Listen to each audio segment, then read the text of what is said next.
Thank you so much for staying with us here on Breakfast Central. Welcome. And it's Thursday, another day to look into some of the biggest stories coming out of Nigeria. Trust me, you will be amazed. We also have experts coming in to analyze the biggest stories. We'll look into how Nigeria's fiscal budget has been loaded with so much hidden, and I can say domineering, and a lot of, let me not say too much. My name is Joe Hansen. Good morning. Benga, how are you? Good morning, Joe Hansen. Great to have you, and it's great to see. Anyway, I can't wait for us to get to that story. So many things happening in many kingdoms. many things one day. Good morning. It's Thursday. Mixed feelings because we're approaching the end of the weekend. You know, when the weekend is here, you're not happy. I'm not happy. I don't get to interact with our wonderful viewers who wake up every morning.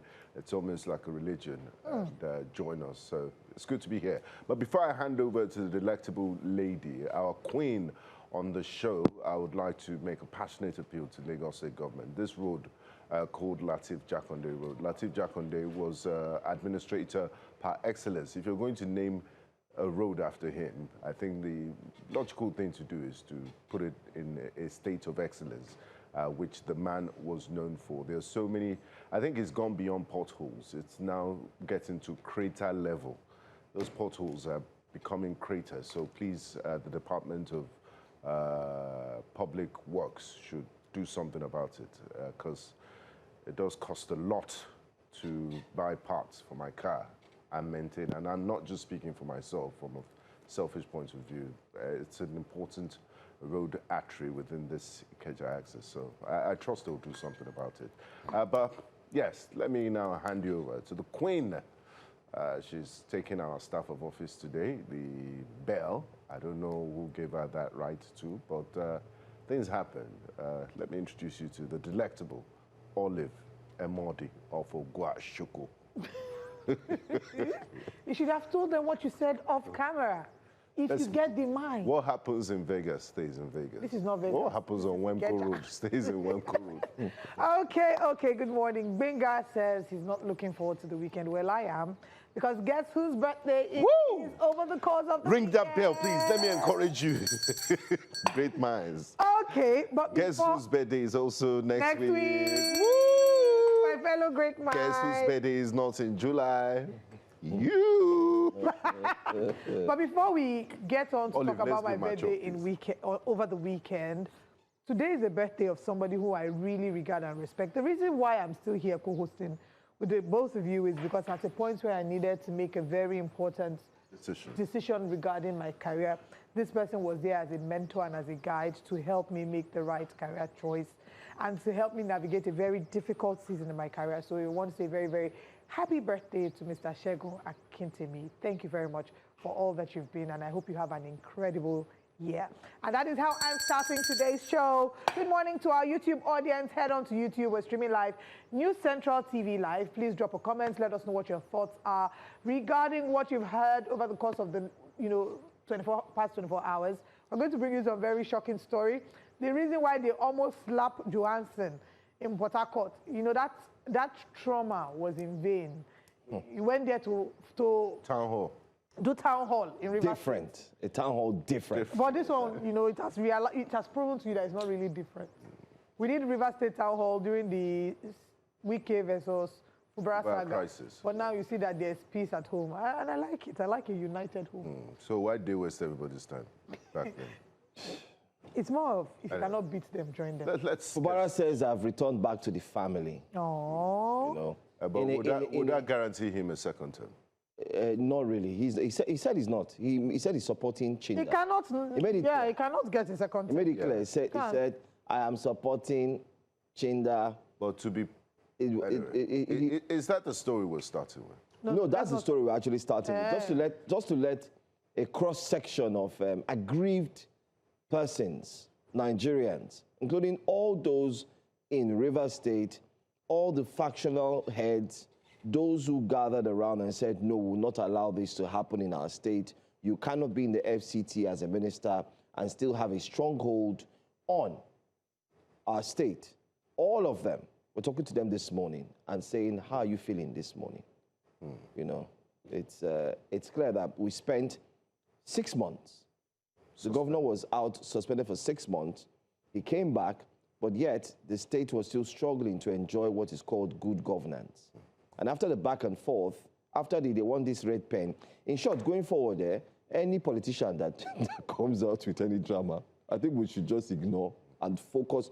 And I agree with those who said, let's just focus on the most important thing, which is where is governance. Yeah. And it's true, because for me, it's like we just wasted a whole, almost 4 years of back and forth, you know, headlines and so on and so forth.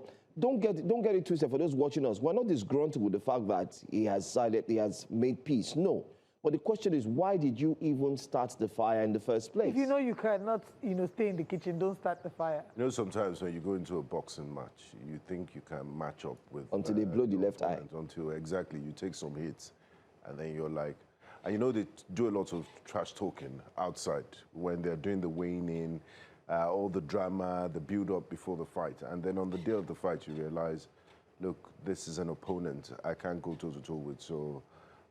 let me throw in the white towel and call it quits. And I guess this is what happened. Let's watch the formidable might of the people who were stepping on their toes, allegedly.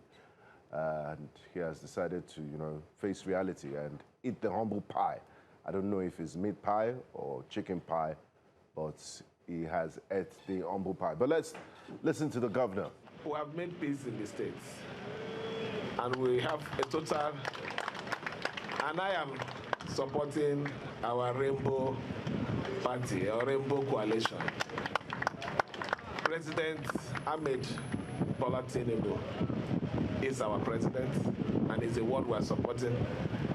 Chinda is the governorship candidate that I am supporting, and anybody who believes in me will support. And every candidate that is under the rainbow. For those of you who are saying, Fubara, hey, let's stay. We want to collect something before we run. There's nothing to collect. I am already in the family. I've gone back to our family. So please, wherever you are, give your total support to that coalition. We need to move forward. The time of war is over. It's time of peace. And this peace is taking us to another level.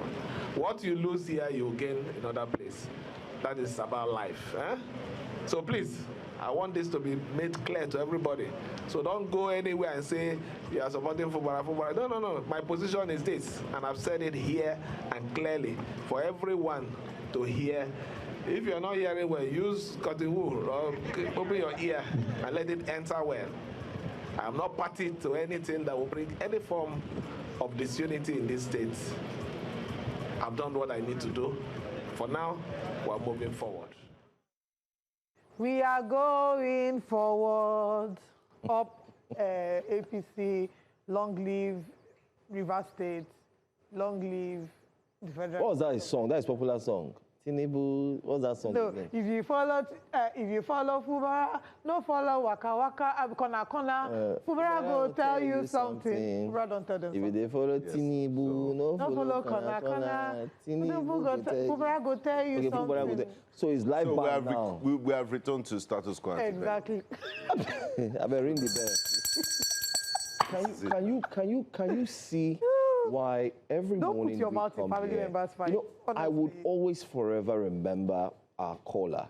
Unfortunately, I can't remember his name. Remember when he called, he said it twice, that he's certain that Nigerian politicians are shocked that we believe them. And I can't help but start imagining that when they watch us, they're like, they watch Nigerians, they believed also. It's shocking. But let's shock Nigerians again this morning as we go to our next story. And they like to test us. That's why they... I think we should take some reactions. That's why they increase the price of Neko and Wike. Yes. And then see. Exactly. Honestly. It's like, okay, wait. Just test it. Let's watch. The number of things that have happened within our country that have been like a test to see just how far Nigerians can go. When they push and you don't push back, they realize... I'm so sorry. I want to hear this song, please. I want to hear this song. Let's listen to the beautiful... Let's use it to start the day, The real special number. Please. if you dey follow Fubara, no dey go corner. Fubara, they tell you something. If you dey follow Asuwaji, no dey waka corner. Fubara, they tell you something. See Fubara tell you something. See Fubara tell you something.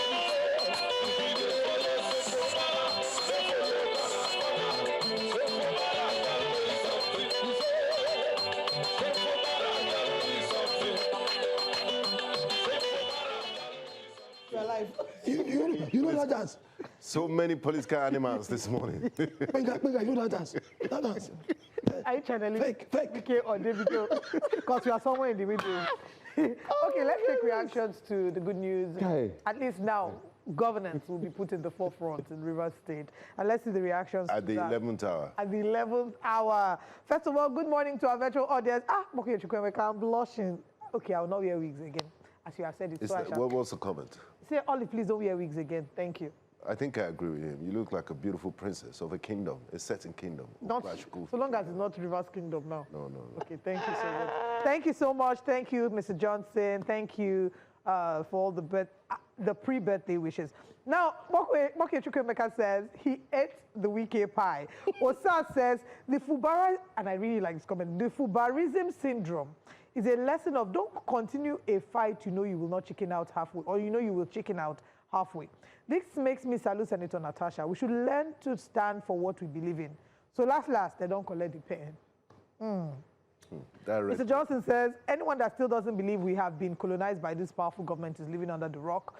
They are powerful and united as a team. It seems like we, the citizens, would never be able to ask questions. Even if we ask, they have the power not to answer us. Anyway, to my friend, I guess if I support APC, no, I'm not. Okay, then he goes on to state his political alliance.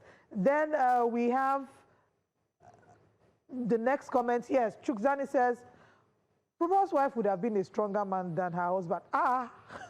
Wike knew Fubara well. I have never seen a weak man like him.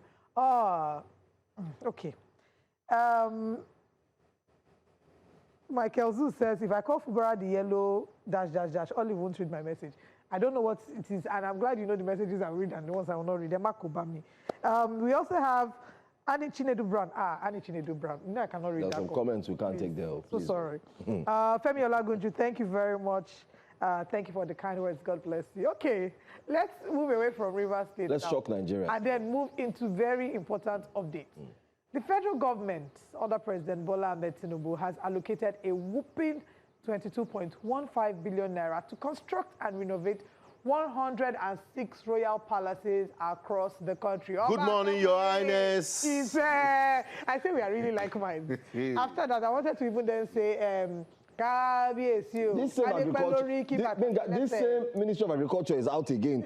This time, this ministry is continuing. Meanwhile, food prices are going up. This same Ministry of Agriculture prices are going up. 106. It seems the Ministry of Agriculture is the cash cow. It is.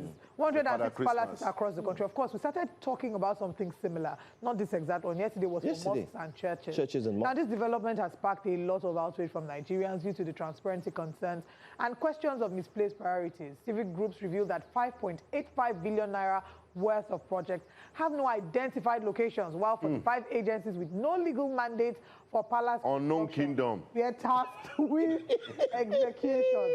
Now, palaces are symbols of tradition and culture. We're not disregarding that. But many Nigerians are asking, why spend billions on palaces when hospitals are underfunded, schools are overcrowded, roads remain in disrepair? Now, this comes in as Nigeria Senate President Senator Godswill Akpabio, on the floor of the plenary yesterday, raised concerns that he had never seen details of the National Assembly's budget presented and passed before it. Let's now go back. That's another conversation. Yeah, that's a different one. Let's go back to that graphic that we pasted earlier, showing what was allocated to the ministries. And we can see the beautiful ministries. First of all, kudos to Tracker and Budget. Yes. And other organizations who are spotlighting this. Plus 8 billion. Okay, let's do the calculation, guys. 22.15 1.15 billion. Palaces. This is for unknown kingdoms. Because some the of truth them is are- that they've not some of highlighted them the are kingdom. known. No. No, their names are there. They put the names, but not all of them. So Yeah, we don't know some are how much they are gulping. Yesterday was how much? 8 billion for tambourine and guitar and mats. And guitar, mask, and drums. Carpets. And drums and carpets, yes, because we saw carpet on that. Maybe some rosaries. Then the Almajiri, the one on the road, that was 9. That was about 9 billion or something, you know. Let me take my time, guys. Let's just hang on there. Hang in there, rather. Let's take our time to look at this. First of all, let me break it down for you. We've seen a total of how much? A lot, Benga, a lot has really been budgeted, and yet we don't understand. Okay, 1.3 billion for the listed agency. I've said I wouldn't call it a fake agency. It's listed. It's inside the budget. Somebody listed it. So it's an listed. official document. It's an official, yes. 1.3 billion was there. We also saw 8.4 billion, Benga, for rural roads inside Almajiri. Commission. Almajiri Almajiri and educational budget. out of school kids. 8.4. We also saw the mosque yesterday. And churches. And churches, that's 8 billion, right? Yes. And so on. And then we now have this new one, which is 22.15 billion. There's another one that we're going to talk about. It was 1 billion. But the Speaker of the House of Representatives came out to say, no. It's not 1 billion. It is 780 million Where allocated to buy Jinta. Yeah, it's And part of this. the drum and the flute and the piano for people to sing more and worship more. 780 million. Whereas the road leading to all those places, if you see it, Primary healthcare you will center. cry. In a state of disrepair. So the flute is more important than the injection and the Miracles will drip. happen once you You know, pray. yeah. Can I read some of I the, agree with you. I agree with some you. of the I absurdities? agree with you. Wow. NICRAT is a cancer research institute. They got 200 million naira to renovate district heads' palaces in Sokoto, and the Institute for Oceanography got 175 million naira for solar panels on palaces in Kogi. Oceanography, cancer research. How? What's the correlation? Livestock Ministry got 140 million naira for emir palaces and mosques in Kaduna with zero. Wait, livestock ministry, livestock. That deals with cattle rearing and that. all of that. They were to renovate what? So they had to renovate the palaces and mosques in Kaduna. What concerns meat? With mosque Is it the cow that palace. renovates the Anyway. palace?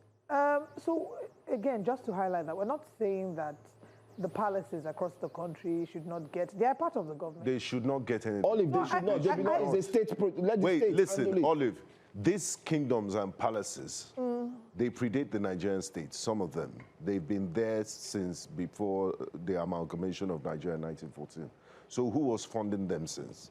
And what exactly are the benefits of these kingdoms to us as a people? And there are too many mushroom kingdoms. Any small person just a house of 12 hamlets, he will call himself chief, king, kingdom. Please, what's their contribution to society? This is a draining pipe. Yesterday, the Minister of Finance was speaking in the National Assembly. We don't have it. They've surpassed. Do you know, as at half of this year, we've done almost 50% better in terms of revenue generation than we did in last year. Any country in the world will be, that's mouth-watering achievement for any country. But guess what? We have a spending problem. We have an apartheid problem. We spend money on too many irrelevant things. That's why we're still borrowing. And these things we're highlighting. But this is not anything new. Irrelevant They're things. highlighting it, but it's not anything new. So it means they need They've to done stop it at it. the governmental levels.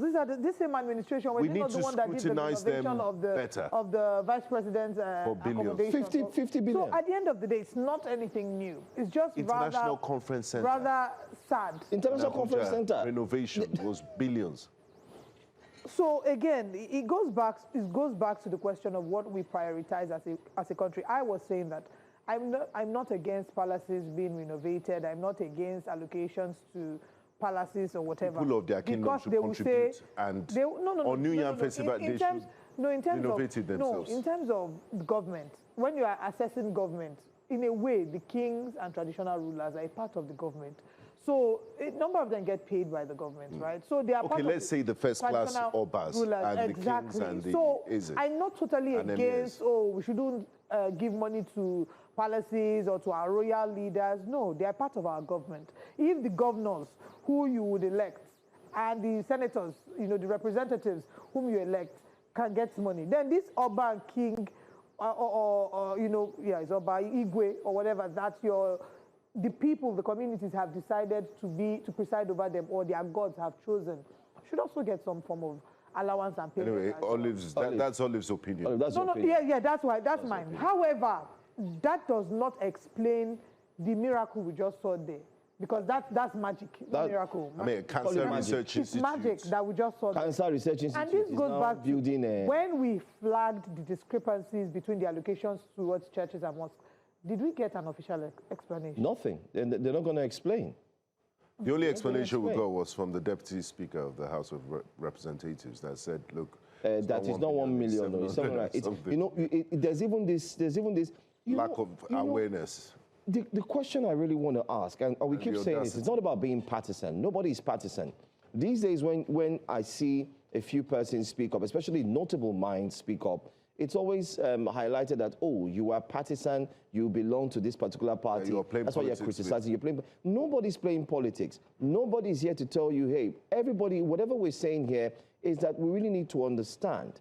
And going forward, if you do anything, explain to Nigeria. It's so sad. I mean, the First Lady donated 2 billion naira in the East as well. So you see, monies are going round, but yet we're having internal challenges. We're having challenges that are glaring to the eyes. All right, Fuel you is know what? 1,300 naira now, or 350 this We morning. have the highest number of out-of-school kids anywhere in the world. There's hunger in the land. Okay, let's see what Nigerians are saying on next. But just to But mention that we're let's go streaming on a break YouTube, News Central TV Live on YouTube. Head there, drop your comments. We'll go on a very quick break. We'll come back, we'll take comments on YouTube, and then we'll take comments on X.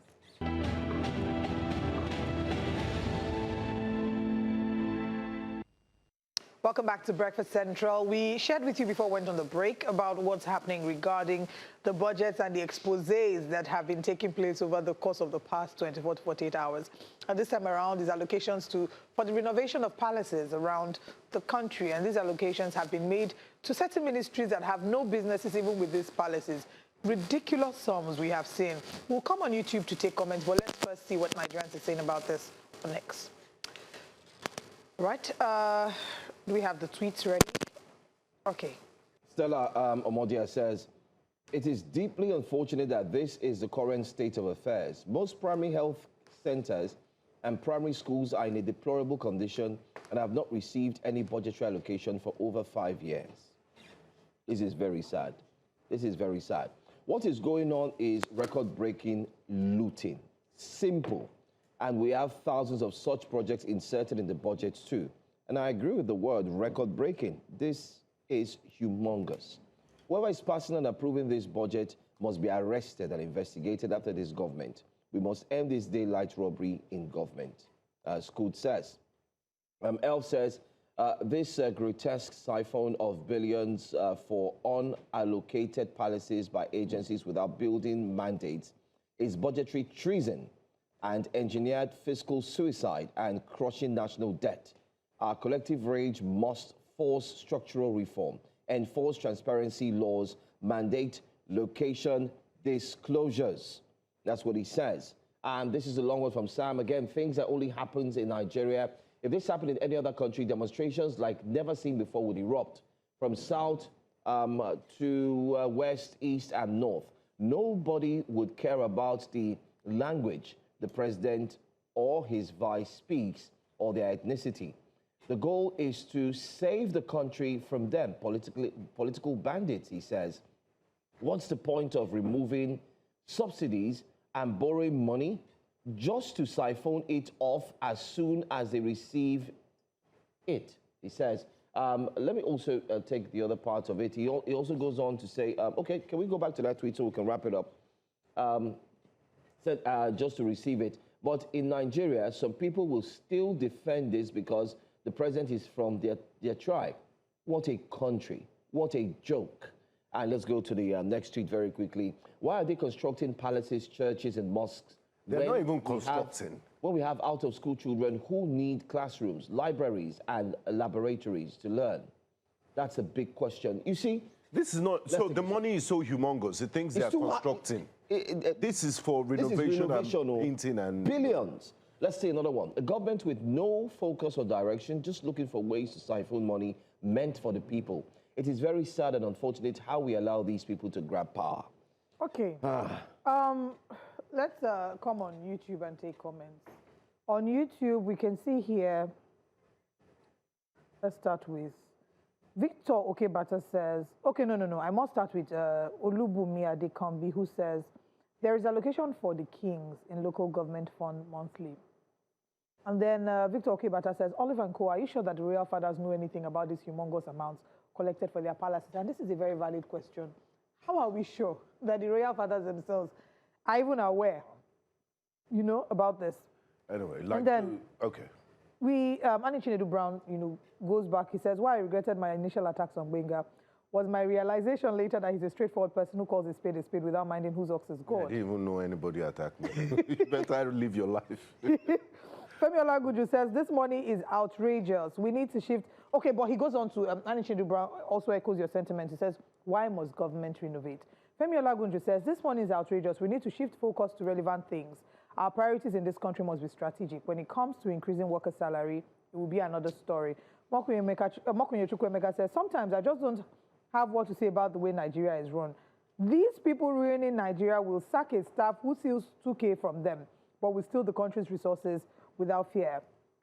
You know what, in all of this, Wait now, sorry, I need to read this one. Joseph Mwagba says, three of you will just wake up and be chewing gum and calculating on national TV government Yahoo money. It is clear you learned nothing from Fubara's kitchen cho-cho-cho. Cho-cho-cho no they work. Drink bitter leaf. God, I beg. So, Osa says, Olive, we are saying they shouldn't get any finances 5 months before the election. This is obviously not to take care of the palaces, but to bribe them for the election. Don't governments know what Nigerians need? We need our schools renewed, security officers given a decent meal. Felix Okechukwu says the Director General budget is educated, and it's a question mark. Ikenna Okafo says, unemployment everywhere and billions for palaces when graduates are everywhere. Government should do better, please. You wanted to say something, please go ahead. I think there's a Ministry of Budget and National Planning. They need to come out and explain to Nigerians what they do all year long if we end up having this sort of insertions in the budget. But that's how much we could take this morning. We have a very important conversation coming up next on Breakfast Central. But let's tell you the top stories we'll be looking at this morning. Governor Fubara declares support for Wike's coalition, so the fight is over. How to support you? Storm is over. Foreign aid regulatory bill will be taking a look at this. Still the second reading in Senate. And also, extra in high-profile corruption cases in Nigeria. Will justice be served, or is justice being served? And also, we'll take a look at the investigation into Safe Schools initiative. How safe are these schools? And we'll be looking at the newspaper from pages where you could join in and contribute. Do stay with us. Breakfast Central will continue shortly.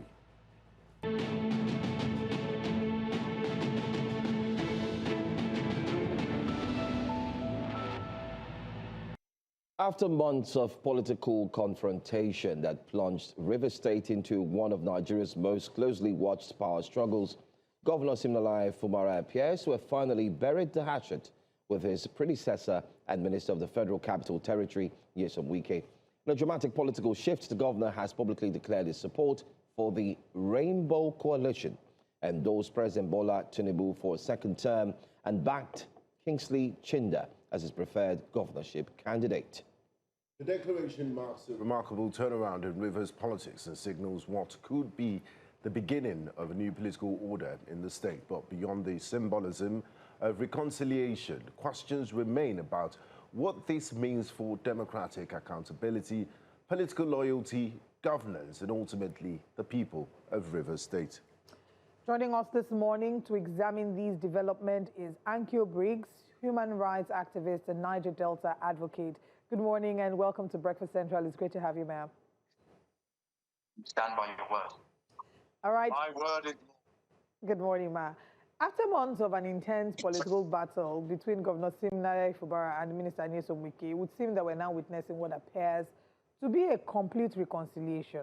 Now, did you ever imagine that the crisis will end this way, and what do you think changed? Because I know that in the thick of the crisis, we had you come on the show a few times. You were not pleased by the actions of the FCT minister, but did you see it turning out this way, and are you pleased? Good morning once again. The truth of the matter is that this is politics as it is played in Nigeria. This is every country have their own play when it comes to politics. It doesn't necessarily have to be what the people want from their perspective. I mean, political and politicians' perspective. But we will continue to fearlessly air our views, and what the politicians do is claimed to be in the interest of the people and their state, wherever that is. And what we, the people, are also doing, we also claim that it is in the interest of our state. Now, it's no more story. Well, in the past 3 years or so, to 2023, when all this drama and madness started in River State, and after everything that the people of River State have gone through, and even after what the incumbent governor, Governor Fubara, has gone through politically at the hands of his political family. Whatever he has decided to do, i.e., joining the Rainbow Coalition or supporting the Rainbow Coalition, is his choice, and he's allowed to make those choices. But sometimes you support choices as a person if those choices are in your interest, and you don't support them if they're not in your interest. When I look back, when the Federal Capital Territory Minister today, before he became governor, campaigned, well, he kicked off before he was even given the flag of PDP to run. He had a movement called Grassroots Development Initiative, which is GDI. That was how it first started, and then he metamorphosed into eventually running for governor and getting the flag. Today, the same set of family members of PDP at that time, because now some of them are in APC, some of them are in PDP. The Rainbow Coalition is made up of, we are told, and we can see very clearly, of people who are in PDP and people who are in APC. And even other party members, perhaps. And so it is, for me as a person, Rainbow Coalition is a political movement. It is not a political party.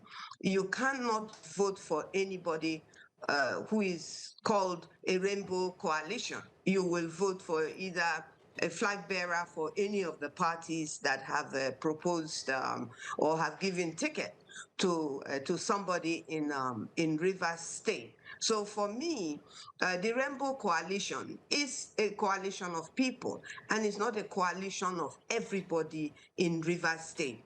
And if it happens that this coalition today now includes the governor of Rivers State, whom also is no longer running for governorship on any political party in Rivers State, then Rivers people are free, if they think that that is what they must do, are free to join the Rainbow Coalition. So the Rainbow Coalition, as long as it's not a political party, should not be the problem or the focus of whom the people of Rivers State are going to vote for in 20 excuse me, in in 2027, Rivers people are going to choose amongst ADC if they have a flag bearer, NDC if they have a flag bearer, APC, PDP, and so on and so forth. It's a little bit suspicious for me that we all of Okay, thank you very Rivers much, people ma'am. have woken up that you can be in a political party and actually also be in a movement that is seemingly a political movement that is Okay. not recognized by INEC as a political party. Thank you very much, ma'am. A good place to go on a break. We'll pick up from where you left off when we return from this break. Do stay with us. We'll be right back. You're welcome back to Breakfast Central, and we're looking at the top story. Governor Fubara has openly endorsed President Bola Ahmed Tinubu and also joined the Rainbow Coalition in Rivers State. And joining us for this important discussion is Madam Ankyo Briggs, Niger Delta activist and also human rights activist. You're welcome back, Madam. Before we went on the break, you did highlight the political situation in Rivers State by clearly saying that, look, this Rainbow Coalition does not, it doesn't represent the thinking of all Rivers indigents, that there's still other political parties to look at, and it's going to be an open contest. But I haven't seen what has played out in the last 4 years under Governor Fubara, three and a half years under Governor Fubara. The state of emergency, the pausing governors, the infighting between the political class. At the end of the day, it's the grass, as they say, that suffers. So my question to you, madam, is looking ahead, what is the priority of Rivers indigents, Riverians? What do they really want, and what should they be looking at as they choose their next leader to avoid all this sort of pitfalls and, you know, stagnation, just things that would drive? What qualities should they look for in their next leader? We should, as we move towards 2027, myself included, and everybody who has gone to collect their voters card is included, we must look for we're Rivers people, and it's our vote that really counts in the state. I'm not saying that other indigents of other states will not be able to vote in Rivers State. Of course, they'll be able to vote in Rivers State, but they must also bear in mind, as Rivers people primarily must bear in mind that, number one, it is their right, it is their political right to vote for whom they choose. We should not. I was horrified to see what happened in Ekiti State, but if it can happen in Ekiti State, like I said in the past, that if what is happening in River State can happen, where we got to this place, then it can happen anywhere. So if what happened in Ekiti State is what's going to happen in River State, where people are clearly given money and monies are counted, and then people are given a voter's card sometimes that they should go and vote with that particular voter's card, then already we've lost, no matter how noble and novel our hopes and aspirations are and what politically is right is, then already we've lost the election, if you like, before we even go out to vote. So we should be looking for whom we know is going to deliver. And that's why I am always against the idea of godfatherism. Again, that is what we're seeing that is being set up right now in Rivers State and in so many other states, moving towards the the election, and the fact that the presidential election is going to be the first election, and then the governorship election is also very concerning. It would have been better if they had not changed, but the way the voting was before, where governorship and presidential is voted for on the same day. But now we can see we can imagine, well, I can see anyway, the way it's going to play out. So who do we choose?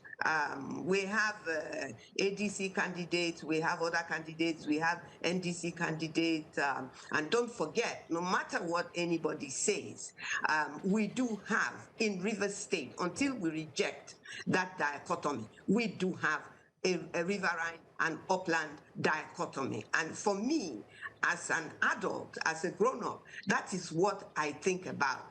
Well, it shouldn't be that if somebody is not from your place, they cannot be the governor. But it should actually be that since we have so many ethnic nationalities, that some other ethnic nationalities can actually win election in Rivers State, whether you're from Ogoni, you're from Ekpe, you're from anywhere, you should be able to win election if you come from, for now, if we follow the dichotomy. But right now, that is not what we are seeing. But let's also not forget that truly it is just one man, one vote. So it is one man, one vote. And what we have a problem, like other states do have similar problems and will have similar problems because of the way things are playing out in Rivers State. But who can do the job? Who do we think can do the job? After what we've been through, I don't know. We have to choose who we believe can do the job. But who is that person? That's the question. Okay. I want to ask very quickly. First of all, there are a set of questions here that I know, I hope time will permit us to cover. Number one, a lot of persons spent time, meeting with the governor during the entire fight, the back and forth, the state of emergency. Do you think all of that was done in futility? I think that's the first question. Because I do recall, you were also part of those who met with others. People kept meeting, talking about moving the state forward. Everything that was done, all of a sudden, ends like this. So do you think it was done in futility? That's one question. And my second question to you, hoping you can merge both of them, is how are the people of Rivers State, how do they see the governor now? Do they still see him as the man they thought he was? The one who was willing to fight for the people and say, listen, no more godfatherism. How do you think they see him? Those are the two questions I'm asking. Fertility, and do they see him? Yeah.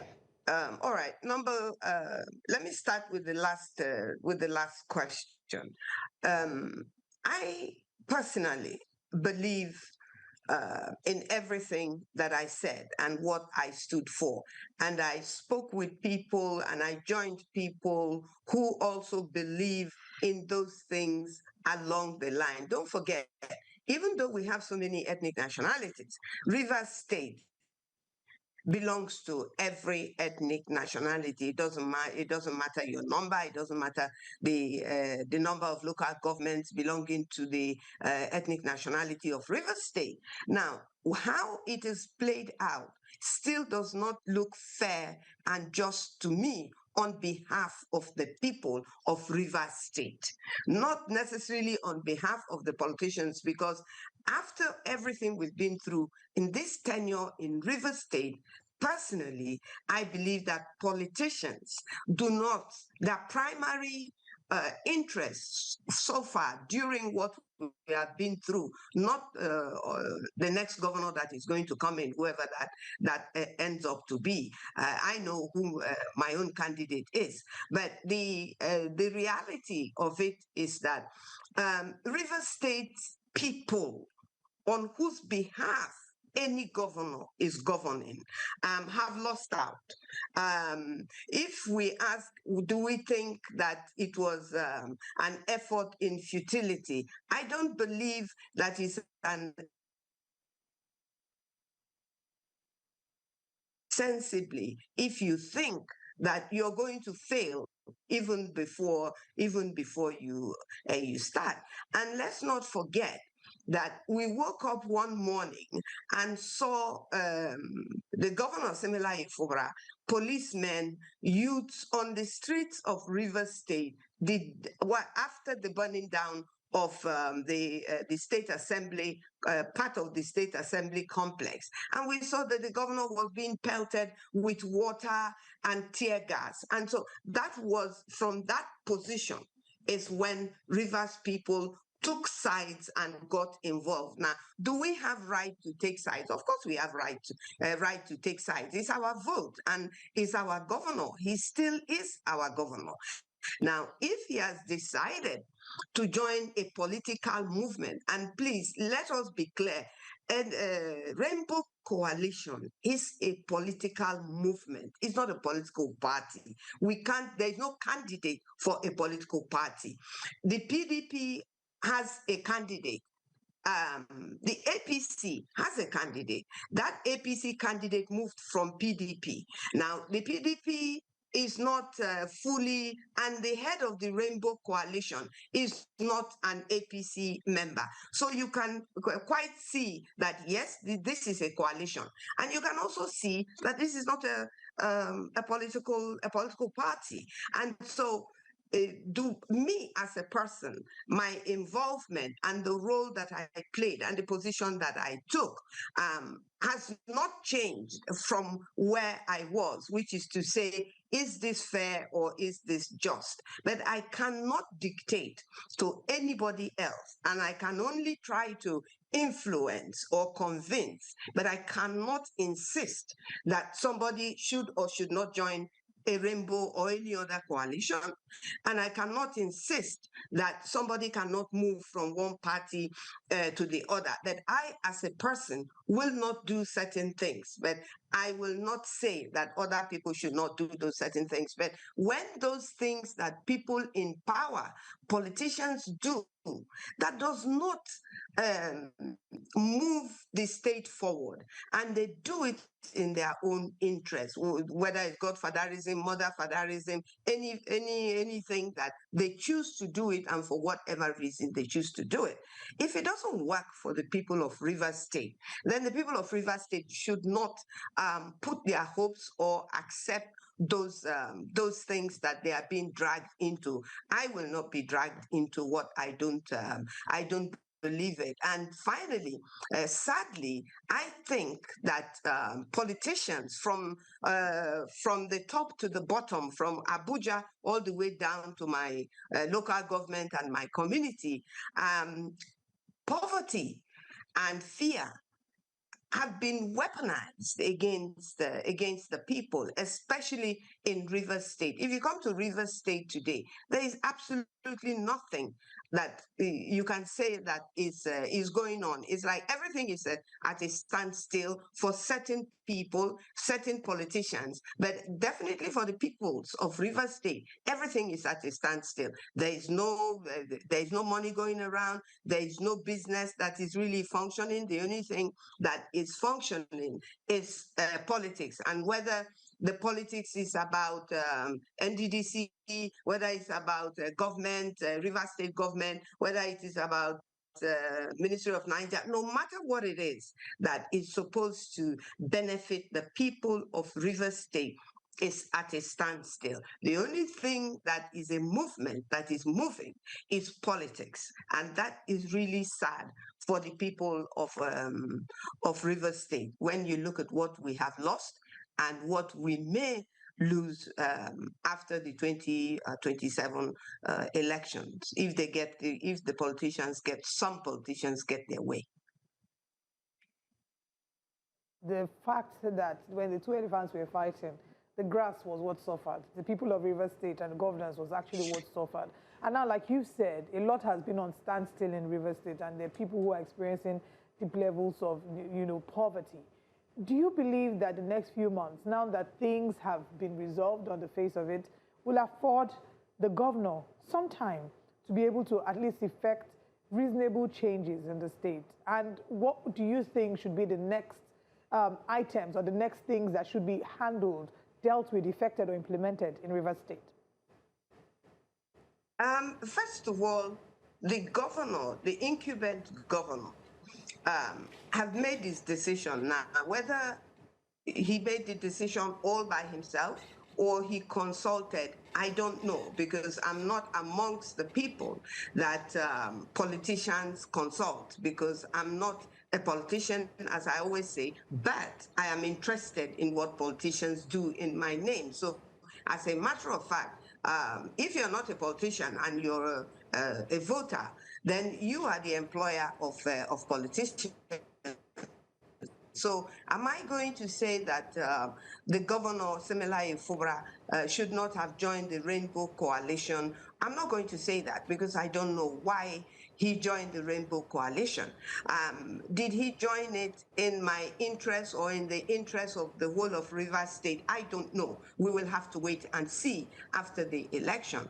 Now, moving forward to what these past 3.5 years have meant to the people of Rivers State. There's been things that the governor, Similaye Fubara, have done in Rivers State that we applauded, that the people of Rivers State loved and encouraged. You can't take that away from him.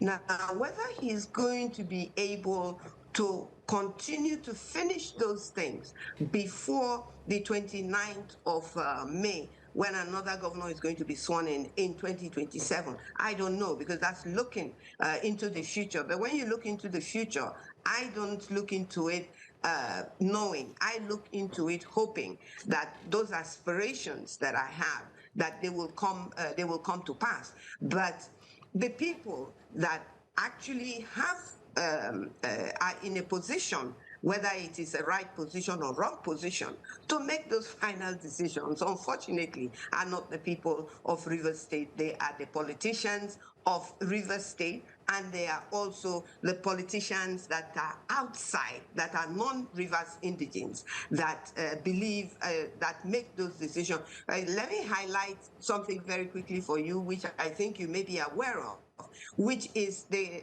crisis, the gas crisis that is happening in Bile. Bile is from Degema local government area, is from a Kalabari area. There is a danger that is going on in Bile since November last year, where gas is clearly, you can smell it, you can see the vapor, you can see it in the water. Nobody can drink the water. This is what a section of Rivers people have been going through for nearly 1 year. Seems the network has... Are you there? Having a bit of network challenge. Yeah, I mean, we seem to have our correspondent, Biola Festus, who did a special package on the Bile community. It's quite disheartening to see what's going on there, but I do not know if we still have you.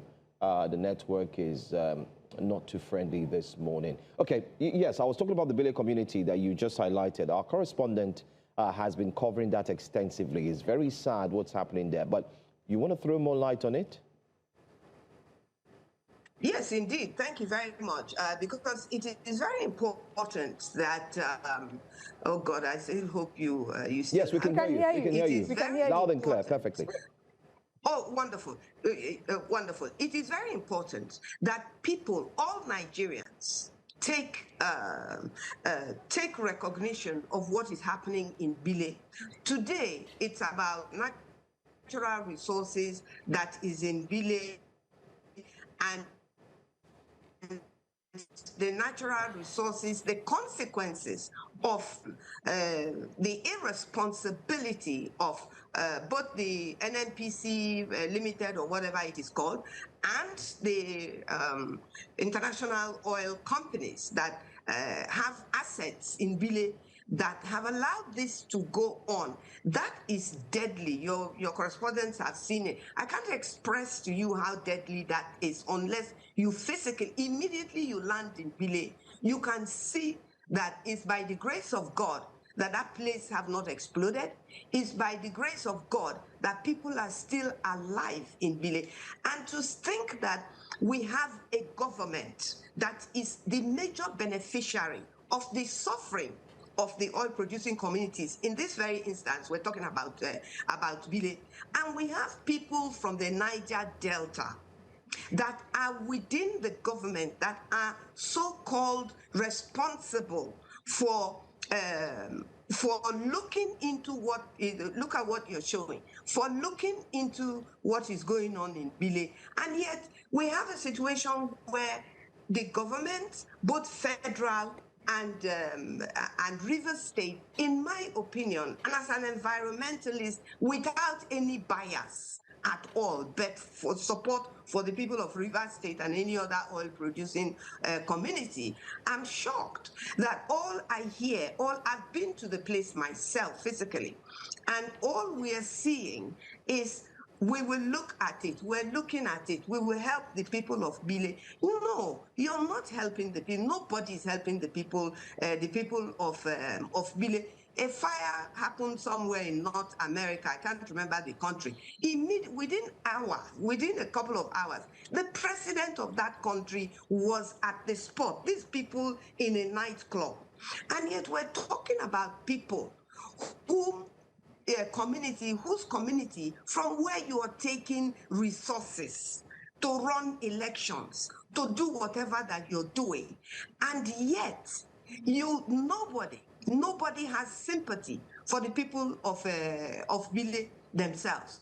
So when I look at all these things, I am concerned, and sometimes I'm infuriated and heartbroken that this is happening to a people who are producing what you are using, and yet your disregard for their life and their safety is appalling. It's just unbelievable that this is happening. So this is what I mean by politics, because this is not the responsibility of the people of Bile.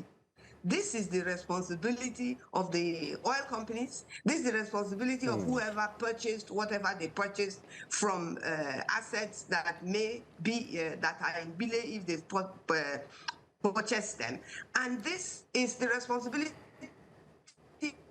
of the Commissioner of Environment in Rivers State if he is allowed to function. And this is the responsibility of the Minister of Environment at federal level. We have a committee of environment in the National Assembly that the money they are using to sustain the work that they are doing in that commission is still coming from the Bile. The agency, there is an agency that is responsible for part of these things, is coming to members of the NGOs in Rivers State and outside of Rivers State and requesting that we help them to raise funds. How are we going to raise those funds? What you, a government agency, you're asking NGOs to raise funds for you. How much money are you giving to the NGOs to function? So we're putting up with a lot that Nigerians don't know. And when Nigerians don't know what is happening, and they blame the people of Rivers State, and they say, oh, people have misadvised Fubara. They should call the people that misadvised the governor of Rivers State, so that we know where the source of our problem is coming from. Thank you so much. I've been in this for. Sorry we have to go now, but before we go, if you can, in less than a minute, it's very important.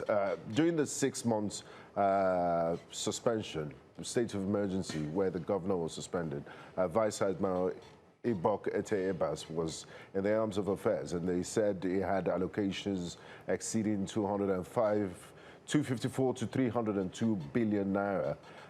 When contacted, he said, look, it was Mr. President that appointed me. I'm not answerable to the rejected Rivers State House of Assembly's authority. It looks like we've moved beyond that and time has passed. Is it still important for him to account for his stewardship and also the monies of Rivers State people? Or like in Nigeria, we just let bygones be bygones? No, no, no. There's nothing like let bygone be bygone. That was why when the late Yaradua said that the money that was owed Niger Delta since Obasanjo created it and since he was president at that time had expired. No, money does not expire. And therefore, it's the same sentiments and reasoning that I have here, which is to say that Ibas, he's a Nigerian. He's supposed to be a respected retired naval high-ranking officer. You come into a state, you spend the people's money, what was in the coffers when you came, and what was given to you for 6 months, and you now say that President Tinubu appointed you, so you are answerable only to President Tinubu. Then the question then is that as we call for IBAS to account for all that money, we should also ask the president to also account for that money, because now what IBAS is saying is that he will tell only Mr. President that Mr. President alone has the right to know what he did with the money. So then Mr. President haven't known, according to IBAS, what he did with the money. All Rivers people a responsibility to tell us what IBAS and he, Mr. President, did with the money of Rivers State. Thank you so much for speaking with us, and we look forward to have you again as we watch what unfolds next in River State. But and we'll keep highlighting the situation. In Bile community. We'll definitely Thank you so much. Definitely will. Thank you. We need that. Thank you. Thank you for having me this morning. Thank you. God bless. You're welcome. Thank you. All right. Let's tell you what's coming up next here on Breakfast Central. Second hour, loading. We'll be x-raying Nigeria's high-profile corruption cases involving Malami and the likes. Also, Senate Brothers Safe Schools Initiative investigation. We do hear there's a lot happening behind the scenes. And justice sector reform, a conversation that must be had. Stay with us.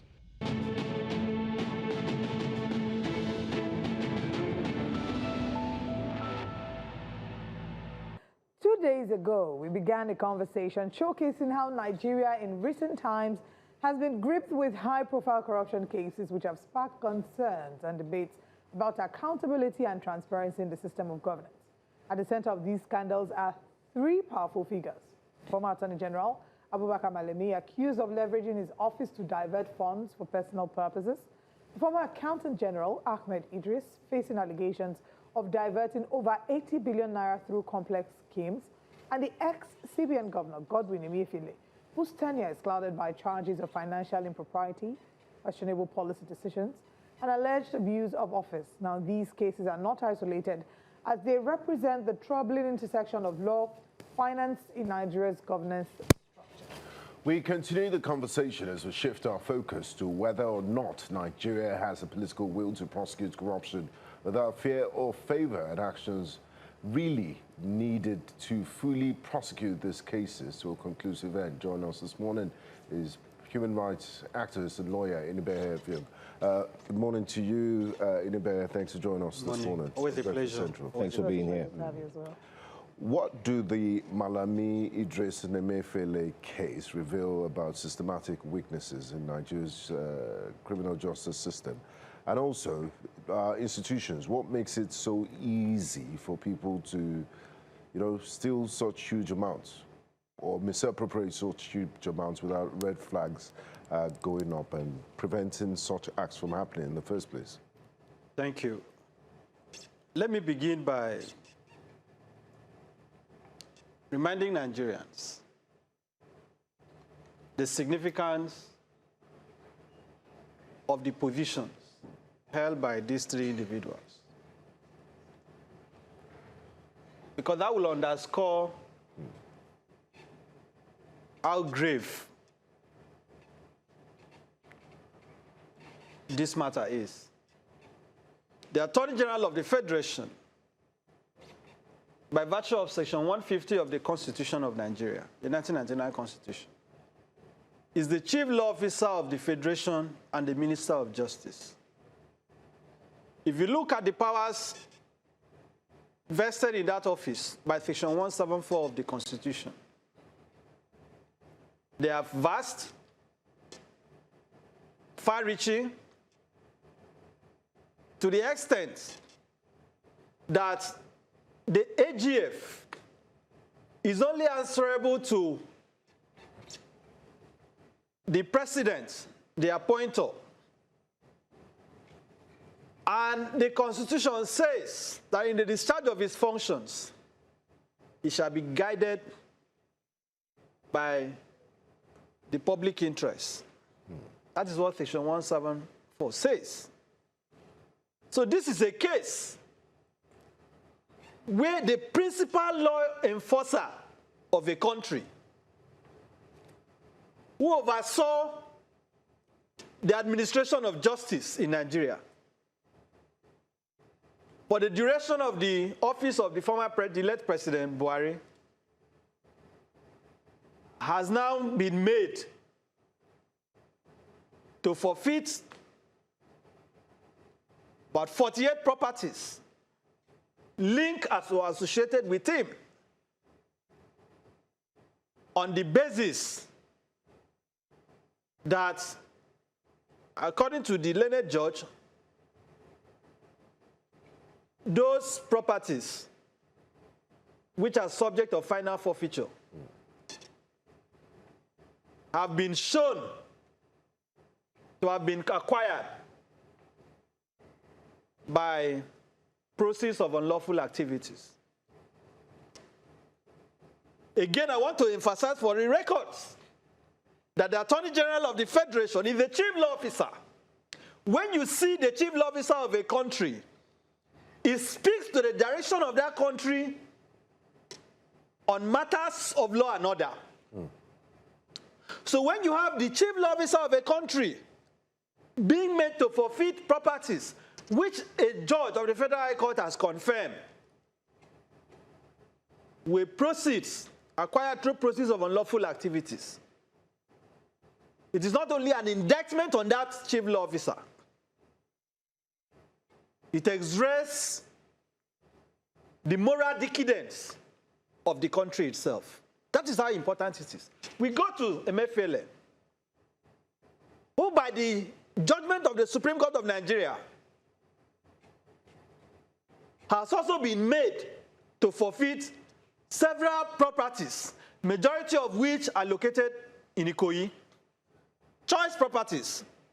Choice properties.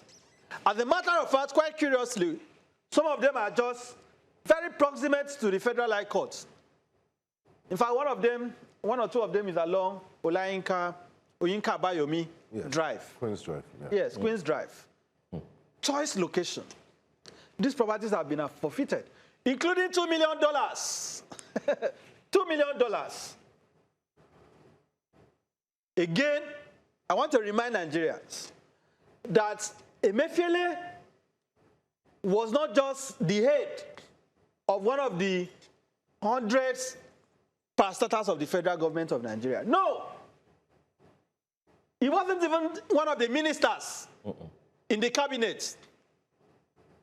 Emefiele was the governor of the Central Bank of Nigeria. The Central Bank of Nigeria. Who is the governor of a central bank? A governor of a central bank is the head. The head.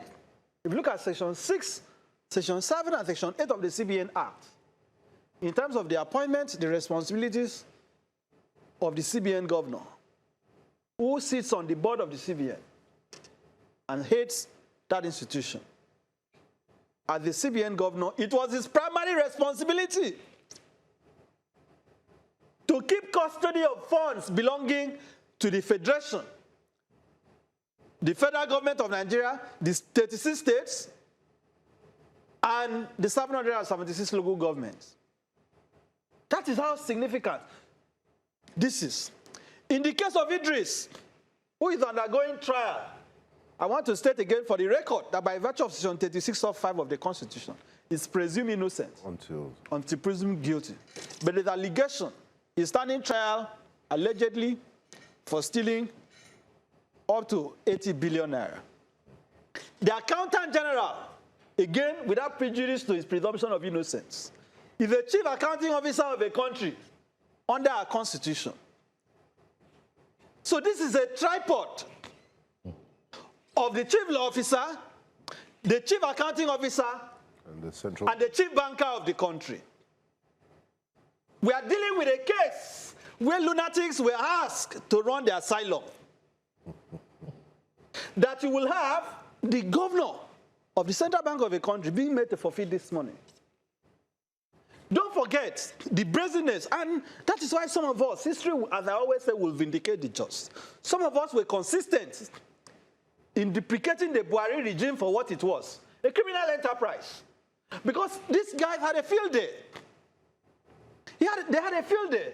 Under Buhari, there was no form of accountability. Meanwhile, we shouldn't treat it in isolation. There were other guys in that government, other individuals in that government, who became stupendously rich. Before Malami became the Attorney General, I think one of the longest serving. But what happens to our institutions? Does the president have to personally superintend and check whether you're stealing money or not? Because he appointed you in good faith. Why can't our institutions flag this sort of flagrant abuses? Wonderful question. Institutions do not work in isolation. Institutions are manned by individuals. Institutions are put in place by individuals. Institutions are groomed and allowed to function by individuals, to the point that those institutions acquire a life of their own. But in the case of Nigeria, those who have the primary responsibility to guarantee the independence of institutions are the ones undermining those institutions. What does this tell you about our country? That the main thought of it, please, let's for a second imagine the level of wickedness in our country, the poverty, the unemployment, and one individual is being associated. Meanwhile, in the case of Malami, the court even allowed 9 of the properties. 9 of the properties were left because the court said EFCC could not really prove that those properties were from proceeds of crime or illegal activities. But to the extent that about 48 were forfeited. What do you need that for? No matter your longevity, if you live beyond 100 years, you can't even live in you are lucky. How old is Abubakar Malami? How many years does he think he has? Because for me, this is pathological. I don't want us to just diagnose this as a system failure. Of course, that is what it is, but for me, it is a pathological problem. These people in public offices are largely, some of them are sick. Because what do you need this number of properties? Look at the one of Emefiele. What do you need all those properties in Ikoyi for? How many houses can he live in? And this is a man who, as governor of Central Bank, was so brazen. He said he was going to run to declare for president while still occupying the office of governor of Central Bank. How does that? That was a we even scandal. saw branded buses. Yeah. Branded my buses God. as well. That was even bought the ticket of the APC. That's the that was first of its kind. a scandal of historic proportion. Guess what? Was he fired? No. So those who are saying Buhari served Nigeria well, he's gone. I hope that since he could not face the judgment of the courts, he will face the judgment of God. Because as president, why was this possible? That the CBN governor of a country will declare to run for president. But let me, on this point, say, after all said and done, the fact that the EFCC, in these 3 cases we're highlighting, has been able to trace these assets, undergo prosecution. I know in the Emefiele application, I believe it was my big learner senior, Rotimi Oyedekpo SN. Fantastic guy, brilliant guy, that prosecuted and moved the application. But the EFCC was involved in the investigation. The fact that the current chairman of the EFCC, to his credit, Mr. Olukayode, has been able to oversee these cases to the point of forfeiture is commendable. But that is not the end of the story. Okay. Before we talk about what is not the end of the story, let's talk about the role that the courts have to play in all this. Yes. Ahmed Idris is in a trial within trial since the 2022 application. Yes. What we're seeing in all three cases is that it looks like there's real movement, but no actual conviction. So are we seeing that asset forfeiture is now substituting actual conviction? What role does the court have to play in ensuring speedy acceleration of matters of this magnitude? In the case of the forfeitures involving Emefiele and Malami, and most of them, forfeiture proceedings are not conviction-based proceedings, right? It is not. That is why when properties are forfeited, in these instances, I don't mean forfeiture flowing from conviction, flowing from criminal trial. Yes. Pre-trial, these forfeitures are based on Section 17 of the Advanced Fee Fraud and Other Related Offences Act. Under Section 17 of the Advanced Fee Fraud Act, forfeiture proceedings are targeted at the property. So what is targeted is the property, not necessarily the owner, the ownership. So once property is shown not to have been acquired legitimately, you are not able to show how you came about the property. Because in the Malami case, for example, if you have studied what the forfeiture decision, the court even made a finding on how much he earned as Attorney General in terms of his emolument. There is no way. There is no way on earth there is no way mathematically that you'll be able to afford that he could have acquired those things. So what these people normally do, these properties are mostly acquired through proxies, right? They use their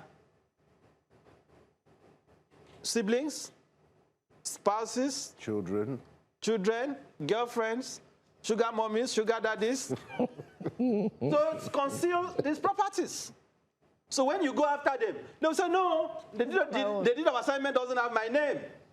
It is not my name that is in the records. But we are not kids. So the law enforcement agencies have a way of tracing these things. Is that the same with a former Minister of Aviation? Because his brother was also called into the case. No, that will always be the case. It will be very foolhardy for a public office holder to acquire properties in his name. That is why if you go to the CCB, the Code of Conduct Bureau, and you look at the asset declaration forms of all Nigerian politicians, you give them a pass mark as saints. Because they underdeclare. But the reality is different. But we know that monies are being stolen in our country. So this speaks to the rots. It shows how bad things are. Because there are positions that you occupy. And those positions are just sacred. This is a case where the usher in a church who has the responsibility of counting offering is being accused of stealing the offering. Do you know how grave that is? It is a different thing if the gate man breaks into the church, takes money, and runs. But when it is the usher assigned to keep the money, the treasurer of the church is the one that is being accused of taking the money, it shows something is wrong with that church. So this is a case where our institutions have failed. So I hope their trials are ongoing. Malami is answering charges in court. Emefiele has multiple charges in Lagos and Abuja. Idris is undergoing trial. We hope that these prosecutions will run their course and the court will make a finding on their guilt. So that's again goes to the other part of my question, the concern that a number of Nigerians The judiciary. Exactly. Like, are we going to see the end of this case? Is it going to just continue stalling? Are we going to, because what many people are starting to say is that it would seem that the forfeiture is replacing conviction. And yes, Not necessarily. Not necessarily. Yeah, so because it's taking longer than many people would expect. That Well, the court, justice rush is justice crush. Justice delayed is justice denied. There has to be a balancing, right? While expedited trial is encouraged, if that is the underlying principle of the Administration of Criminal Justice Act of 2015, for trial to run day to day. But have you been to a typical court in Nigeria? Have you go to Federal High Court this morning, enter one of the courts, look at the courts list, or what is also called bar list, where, I mean, I'm not the only lawyer here. Go and see the number of cases that judges attend to daily.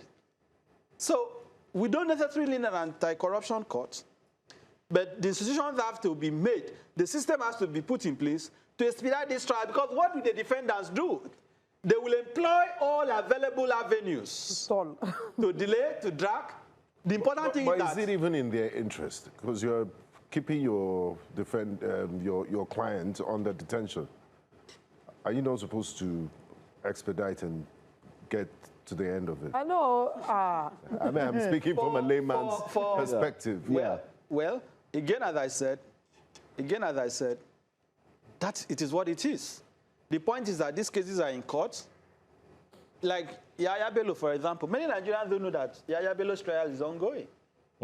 On social media, every day people are tagging the EFCC and the chairman of EFCC.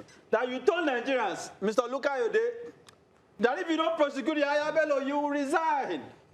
But Yaya Bello is undergoing trial. In fairness to him. And people may not be aware. Witnesses have been called. The prosecution is ongoing. So what I will encourage the commission contesting elections. But it's going for position. Why would they screen what kind of Section political 36 party sub 5. I have will screen someone? I have it from the grapevine. Okay. Someone whispered this to me from the grapevine, that even the EFCC had raised objection to his candidacy. That the EFCC had, the commission can confirm or deny this. I'm told reliably that the chairman of the EFCC had written to the APC, don't allow this man to run his standing trial. They wrote back to him and said, he's standing trial, but he has not been convicted. Presumption of innocence. So when Adams Oshomole, 36 sub 5.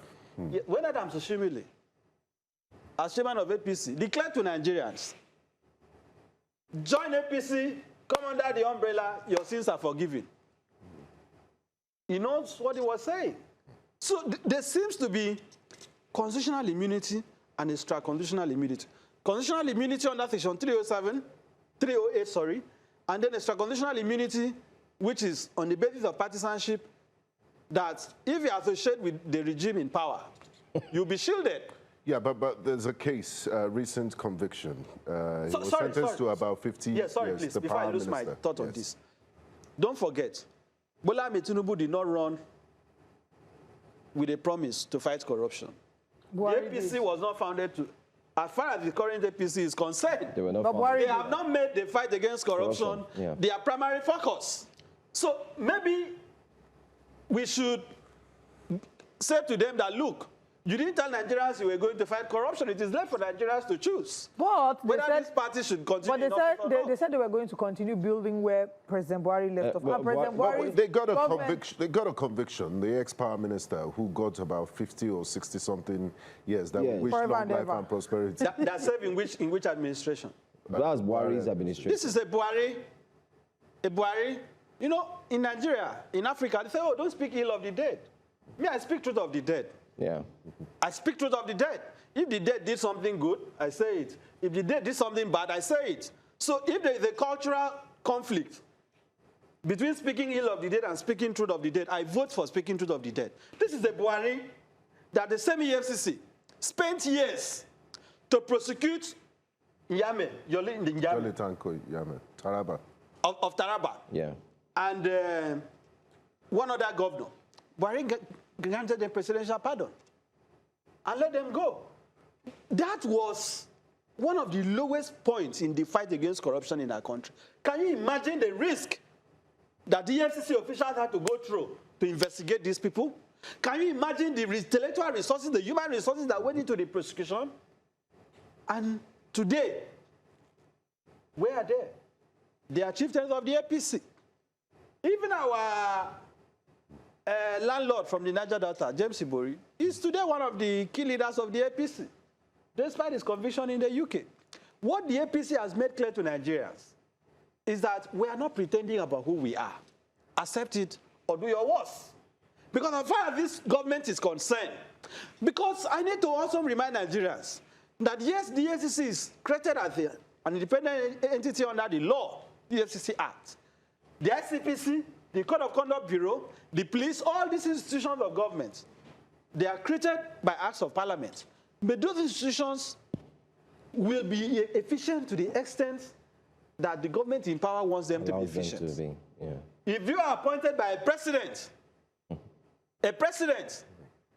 who sees corruption as a way of life, There's a limit to what you can do.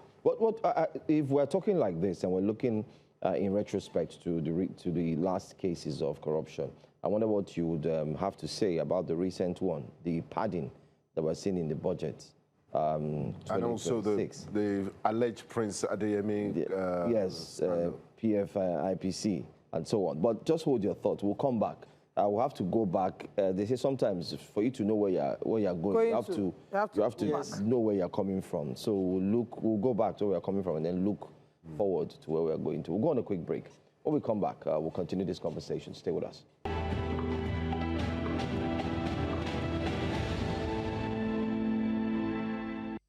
Welcome back. We have just less than about 3 minutes to go for this conversation. We wish we had more time, but let's highlight as we wrap things up. We've seen what happened in the past. We've mentioned a few names, but right before our eyes, we're seeing another situation erupt. We've seen cases where budgets are being padded. We have to call it what it is. Is it padded? That one has passed padded. I mean, we have insertions in ministries that so many. Ministry don't of have businesses. Agriculture is taking care of road. Livestock is taking care of. Cancer Research Center is buying mats for buying mats for churches. What's going on? Tambourine. What is this culture that has now become so brazen that... Is it that our democracy is not working? One conversation, and I don't want this to be trivialized or be taken as a joke. One conversation that Nigeria will have to have eventually is the necessity to make psychiatric evaluation a compulsory requirement to hold public office. I have no doubt in my mind that if you subject all Nigerian politicians and public office holders to mental tests, many of them will fail. There's a level of insanity, there's a spirit of insanity in Nigerian politics. And I don't want us to take it lightly. Do you believe that these are things that sane people will do? You look at abnormalities. Absolutely. And the frightening part is that these things have been normalized. Yeah. The budgeting process has become a grand and perennial Ponzi scheme. Year after year. Rinse and repeat. Year after year. The budgeting process, and we have what they call a budget office. You know, that approves. Nigeria is a test case. Maybe God created Nigeria to show the world how human beings are not supposed to behave. Whoa. I'm telling you, because there are things you can't explain. You have a budget office, well-funded. One of the, what politicians call lucrative parastatals in Nigeria, portfolios in Nigeria. You have the Minister of Finance. You have the Accountant General. In the Senate and in the House of Reps, there are committees, different committees that have responsibility to checkmate these things. Yeah.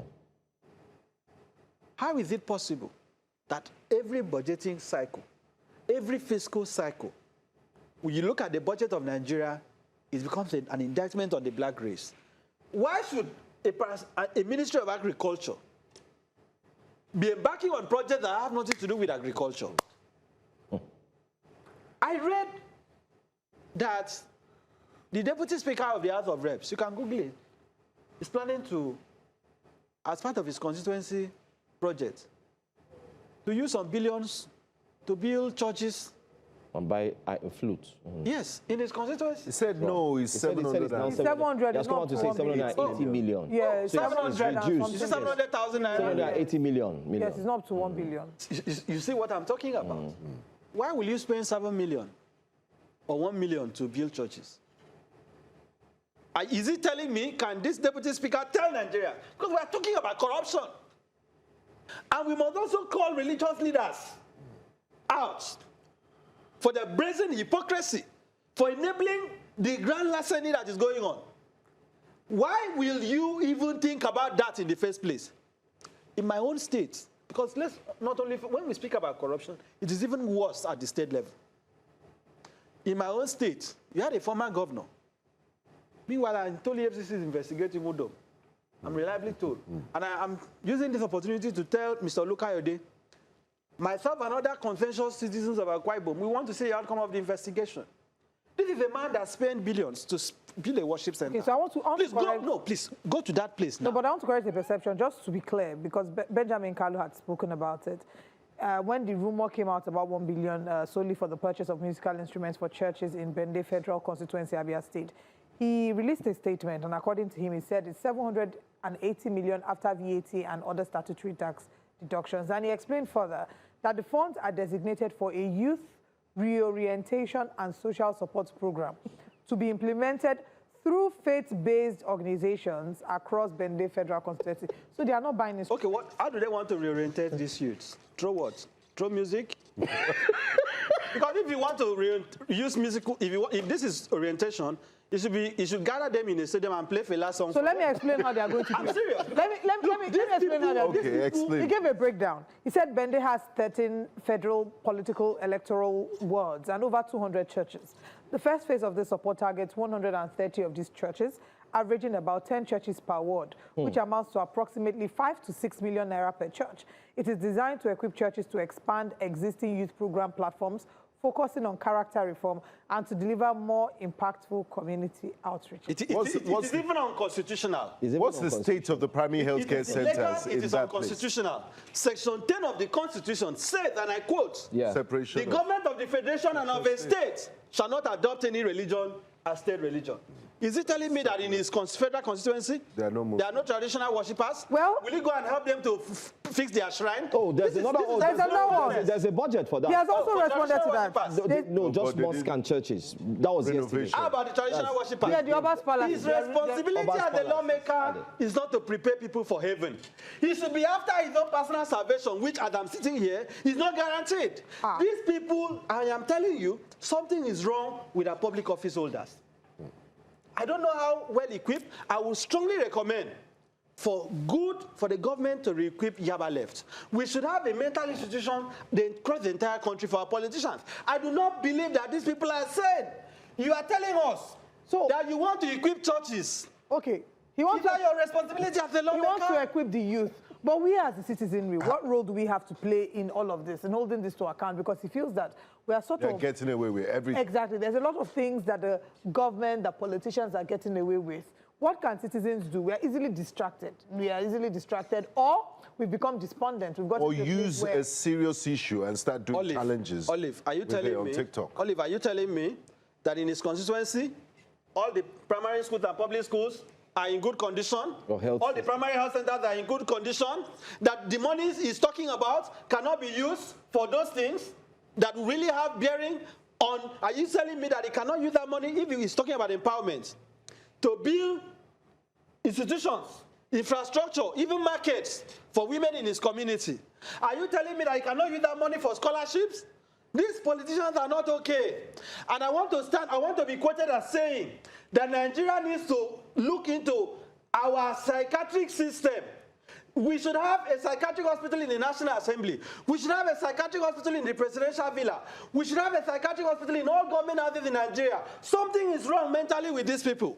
Let us not just look at it as system has failed. Something is wrong with these people.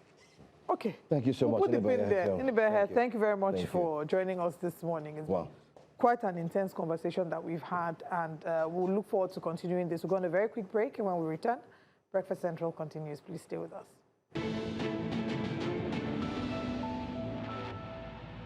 Welcome back to Breakfast Central. The Senate has expanded its investigation into the implementation of the Safe Schools Initiative, extending the mandate of its ad hoc committee to include TETFund, NELFund, UBEC, and the Federal Ministry of Humanitarian Affairs and Poverty Alleviation, and also the National Social Investment Program Agency.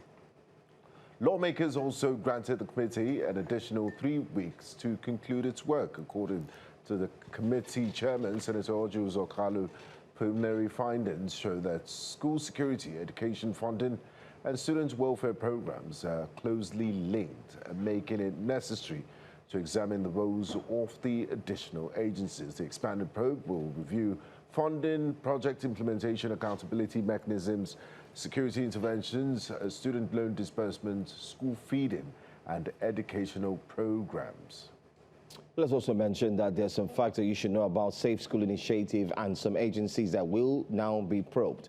The Safe Schools Initiative was launched in 2014, by the way. Let's also mention very quickly that this was following the abduction of the Chibok girls to actually strengthen security in schools. The program has grown from an initial 3.2 billion naira investment to 144.86 billion naira financing Safe Schools program with 15 billion naira released in 2023. Now, the initiative is not managed by the military, by the way, so take note. It is coordinated by the Federal Ministry of Finance through a multi-agency framework involving the Ministries of Education and Finance, the Police, Defense Headquarters, NSCDC, DSS, state governments, and development partners.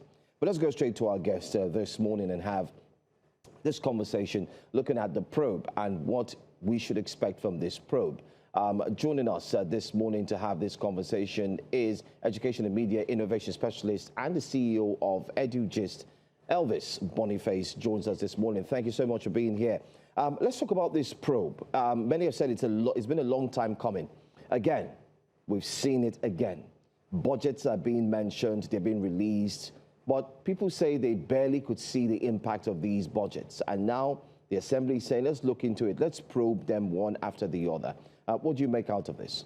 So thank you for having me. I think I like your introduction. So as we look at this conversation, the Senate investigation is timely and necessary, I must confirm. But where we are currently, we now have to look at more than the most important question. It's not whether money was wrongly spent or the money wasn't utilized. But I think the critical question at this point is whether the Nigerian children are actually safer because of those investments that had been made 12 years after. You discover that from government in itself and development partners from across the world has put in resources. So, I mean, the investigation should therefore begin to ask relevant questions because I speak from someone who has been part of, an implementing partner far back in 2014 when Chibok happened. So I think first that the investigation is timely. But it should not just be what was spent, what wasn't spent, who is involved. But the critical question is, because education is a fundamental human right to the Nigerian child, the critical question we will all ask ourselves, do we have safer learning environment? Is learning happen? As parents, can parents take their kids to whether public or private schools and go back facing their businesses, feeling happy? So here it's timely, and I hope that this takes us somewhere. Now, Elvis, you've been very familiar with the Safe School Initiative since it was launched in 2014. Haven't seen the progress they've made and haven't interacted at a personal level with some of those programs. Looking down the road, would you recommend it should be scrapped, and what sorts of adjustments should be and reforms should be made to make it more effective? What we really need, we cannot overstate and overemphasize the importance of the Safe School Initiative, as it were, because from a global pool view currently, one of the expectations now is how do we make the learning environment to be safe? And this is not just a Nigerian thing. But I think we have to come into that sincerity. When your colleague in the studio read the overview, can we even just ask who is going to be held accountable? Because yes, of course, maybe a roadmap in 2014 when everybody was talking about safe school, it wasn't a conversation. And so you have bodies like the Education Cannot Wait, bringing out different partners. Nigeria was not part of it. We thought that insecurity or safety in the education space are not conversations we should be part of. And then Chibok happened. we all cannot forget, April, 276 girls taken away. I mean, Nigeria made global headlines for the wrong reason. And so I know at the time it was Gordon Brown as the envoy to the UN on education. He came up with his resources, bringing on different partners, and then the government reluctantly became part of it. And then, of course, while we're trying to make that work, there was the national election in 2015. And immediately that election was won, we literally forgot everything about safe school. So to the question now, one of the loopholes we have seen in this is that you cannot categorically mention who is involved when it comes to safe school initiative, as it were, because what we have seen has been a measure of different departments within the security apparatus. It's been the Nigerian police force, the civil defense. We have even the SS, the defense headquarters being part of. And so categorically, you cannot hold anyone to say, this is how it was. I did my number. Maybe I should just roll out this number to tell you what I was trying to say. Yes, in 2022, when we all sat down and we looked at the national plan for financing safe school, the conversation was 144.6 for safe school for 4 years. And, we are very good and great in policy frameworking until when it comes to implementation. And we were very clear about how this money was going to be disbursed. So we had 33.8 billion and mark for 2023, and then we have 36.9 for 2024. We have 37.1 for 2025, and then of course 38 billion naira and a little above that for 2026, which is this current year. But within this period, only 15 billion naira has happened, all right? And now let's even look at that breakdown. The Nigerian police force got about 7 billion from 15 billion. You have the civil defense, and then you have the defense headquarters that got 2.2. The civil defense got 3.4, and these are billions. Now the Ministry of Education got a meager 117 million naira. So now when we are talking, there is nobody to hold on and say, yeah, this is what is going wrong. Yes, there is the MPFL, there is the coordinator Alima. So first recommendation, who do we hold accountable to say, this is the amount that was given for safe school, this is what has happened? And then when you look at when you are discussing safety in education, it's not a function of just the education ministry, it's not just a function of difference. One of the outcome of the Safe School Initiative that everybody should ideally applaud government is the National Safe School Response Coordination Center, which I have visited a couple times as a journalist, as an education player. But within that facility in Abuja, the Nigerian police force is saying they are the ideal people to man that place. The civil defense is saying they are the ideal people. The Secret Service Commission. So literally everybody is fighting. So my number one recommendation is who is doing what? What are the yardstick for success? That's one. But also second recommendation is that now we are talking about safe school from a broader national sense. But remember that our education structure is an interesting one. The Federal Ministry of Education in itself can't do everything. It's more like supervision. We've got 36 states and the Federal Capital Territory. What is the distillation of the National Safe School Initiative? Lagos State is working around one in Jigawa. Jigawa is the first state in Nigeria that has been able to pilot something that we can measure concretely. Let's take this back to the state. I think with those two recommendations, first, we will know who we are going to hold accountable. And then third, and of course, obviously not the least, is how do we get the different stakeholders, vis-a-vis school owners, parents, to be part of this conversation? Because at this moment, it's a bit theorized. but security is our day-to-day life. I think that if we have this tripartite anchor, things can begin to move aright.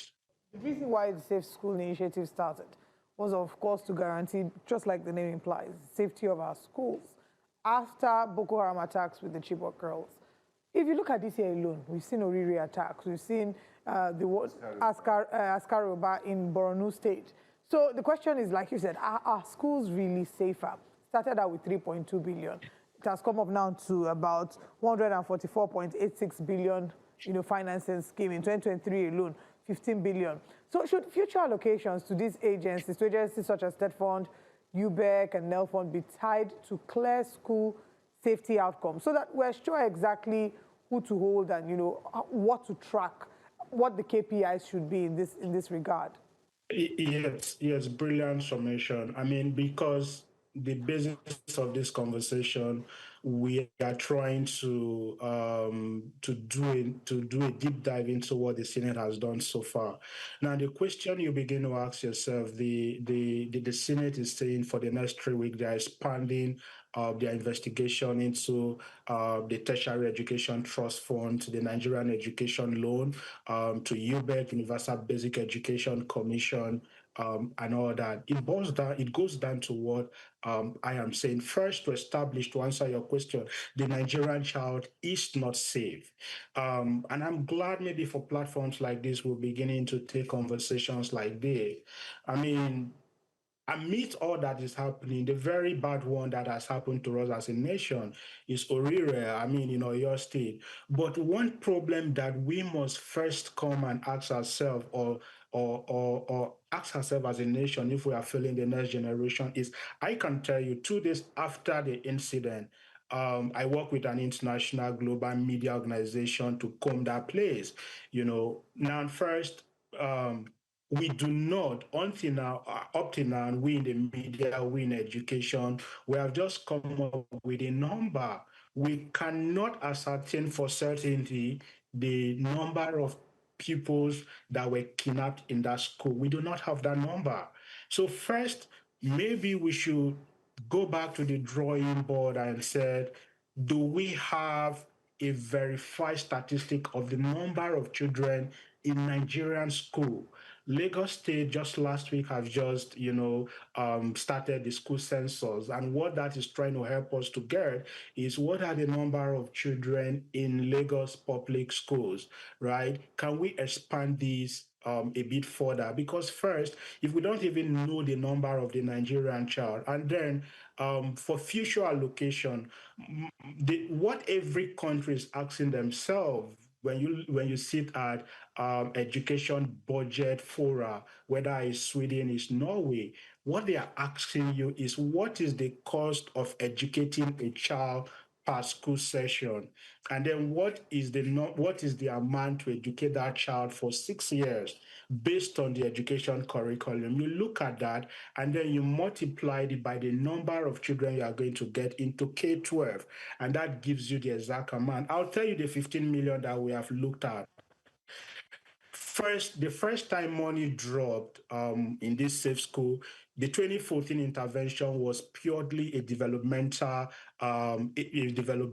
drive. So different people, UNPA, the UN, Plan International at the time, everybody brought in money. There was no government money. The first recorded intervention of government was just in 2022, August 9 to be precise. That was the first time money left the budget office, the National Treasury, for this initiative. And that money was, of course, 15 billion naira.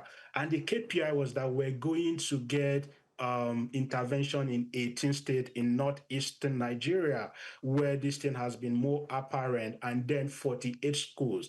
The numbers were not adding up. 15 states, 48 schools.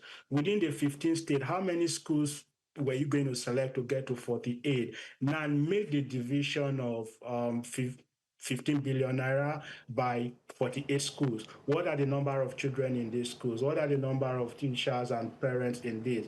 So for me, as we plan subsequently in this investigation, if it's going to lead us anywhere, which I doubt, because I'm surprised everybody is talking about this now. Mind you, the first time the Senate tried to look at this was last year, October 10. That was the first time an ad hoc committee. Now, what is making the news is the extension of time, broadening of who they were going to question. But can we now pause and ask ourselves, you had the first querying asking these people, how has the money been spent just 7 months ago? What has happened? As I speak as a subject matter expert, as someone that has visited the Senate, I have not seen a report. I have asked for this. They can't show you anything. So I think that I hope that everybody in my own area of work, educators, because in all this conversation, the key people, the key players, the educators, they are nowhere to be found. The money distribution has happened between the police, the civil defense education. Now we cannot track a distillation to the state government, which of course fall under the pool V of UBEC, based on the UBEC Act. And now there is even a much more important player in all this conversation, which is the local government education authority. Nobody is talking about it. So if we are going to do anything right, I think that we should have a sit down and say what is going to be the movement of this funding and what cost is due per child for what duration. 1 year, 1 school session, 6 years. Is it for public schools? Is it for private schools? Within the security apparatus, is it just one of those things? Or we should know that this is who we are holding accountable.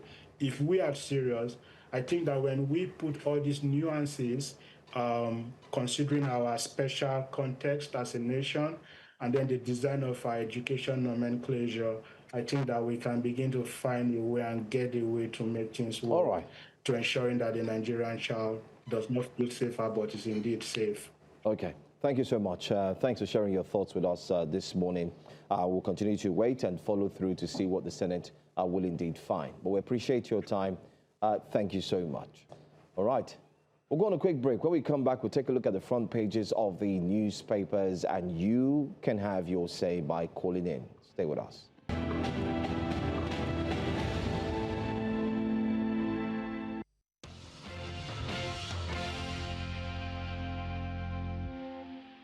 Welcome back. Breakfast Central continues with the front pages of the newspapers. Joining us for the analysis of the latest stories on the front pages, we do have the COO of Sustainable Stories Africa, Uwade Hime, joins us this morning. Welcome. Good morning, Joe. Morning to you. Good morning, Uwade. And it's the first time we're seeing since the end of the World Cup. Are you happy with the outcome of the final? Oh, yeah. Okay, you were supporting Spain. Well, I wasn't supporting Argentina. Okay, great. Most great people in the world were not supporting Argentina. But let's leave that. I have my personal opinion. We have very important matters of state. Yes, and I agree with you. Can we have the front page of the Punch newspaper up so we can punch you with some information? The headline there, and it seems this news is not going out of the news cycle anytime soon. It says ICPC team grills embattled DG inside police detention. And the rider says Adeyemi quiz for hours.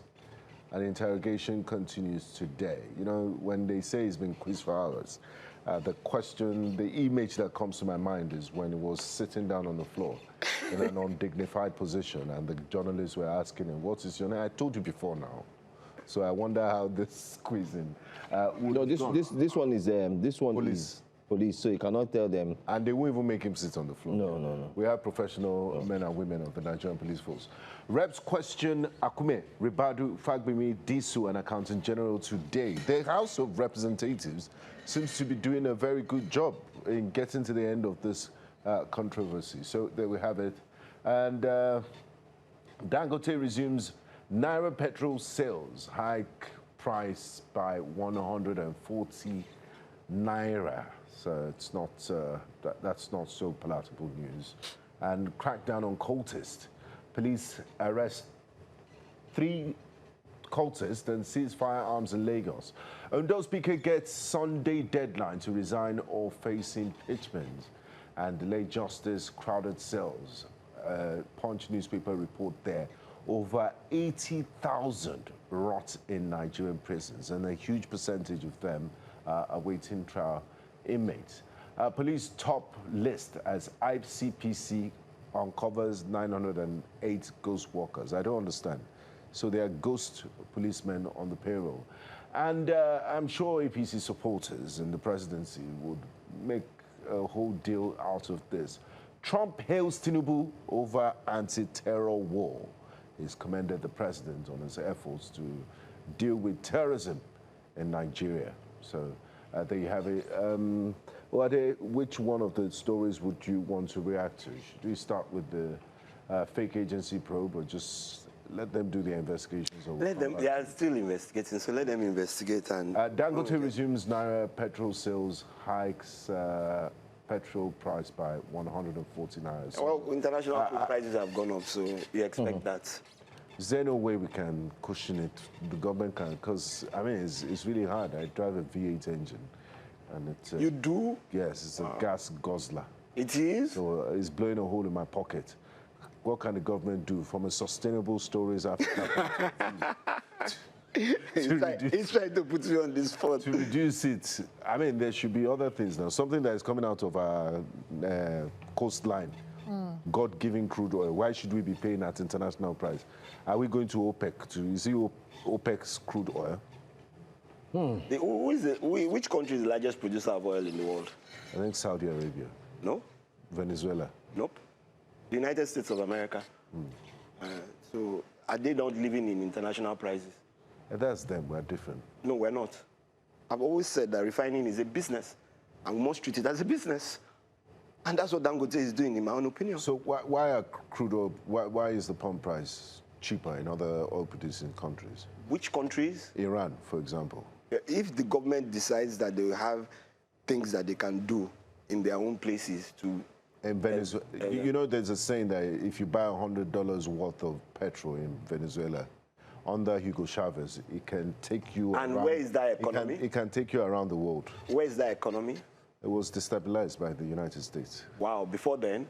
It was destabilized. Before Hugo Chavez, Hugo Sanchez, who was the last one that just... Maduro.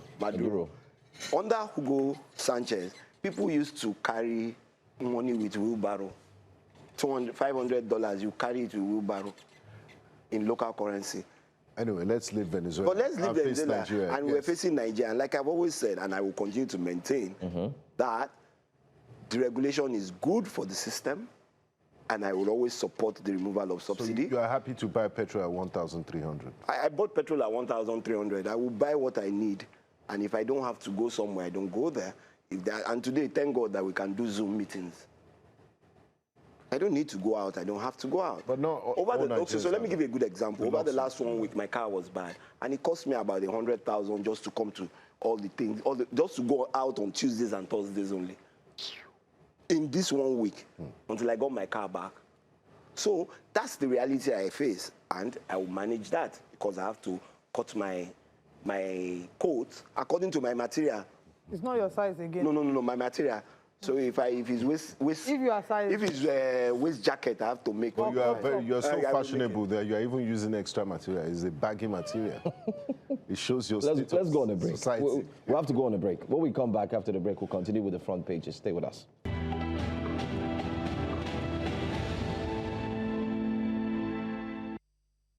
Welcome back.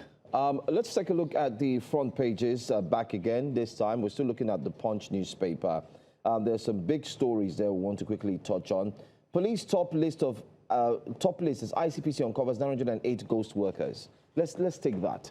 When I stumbled on this story yesterday, I asked myself, the ICP was listing a few both parastatals, government agencies that have ghost workers as they carry on their investigations, and the police were the top.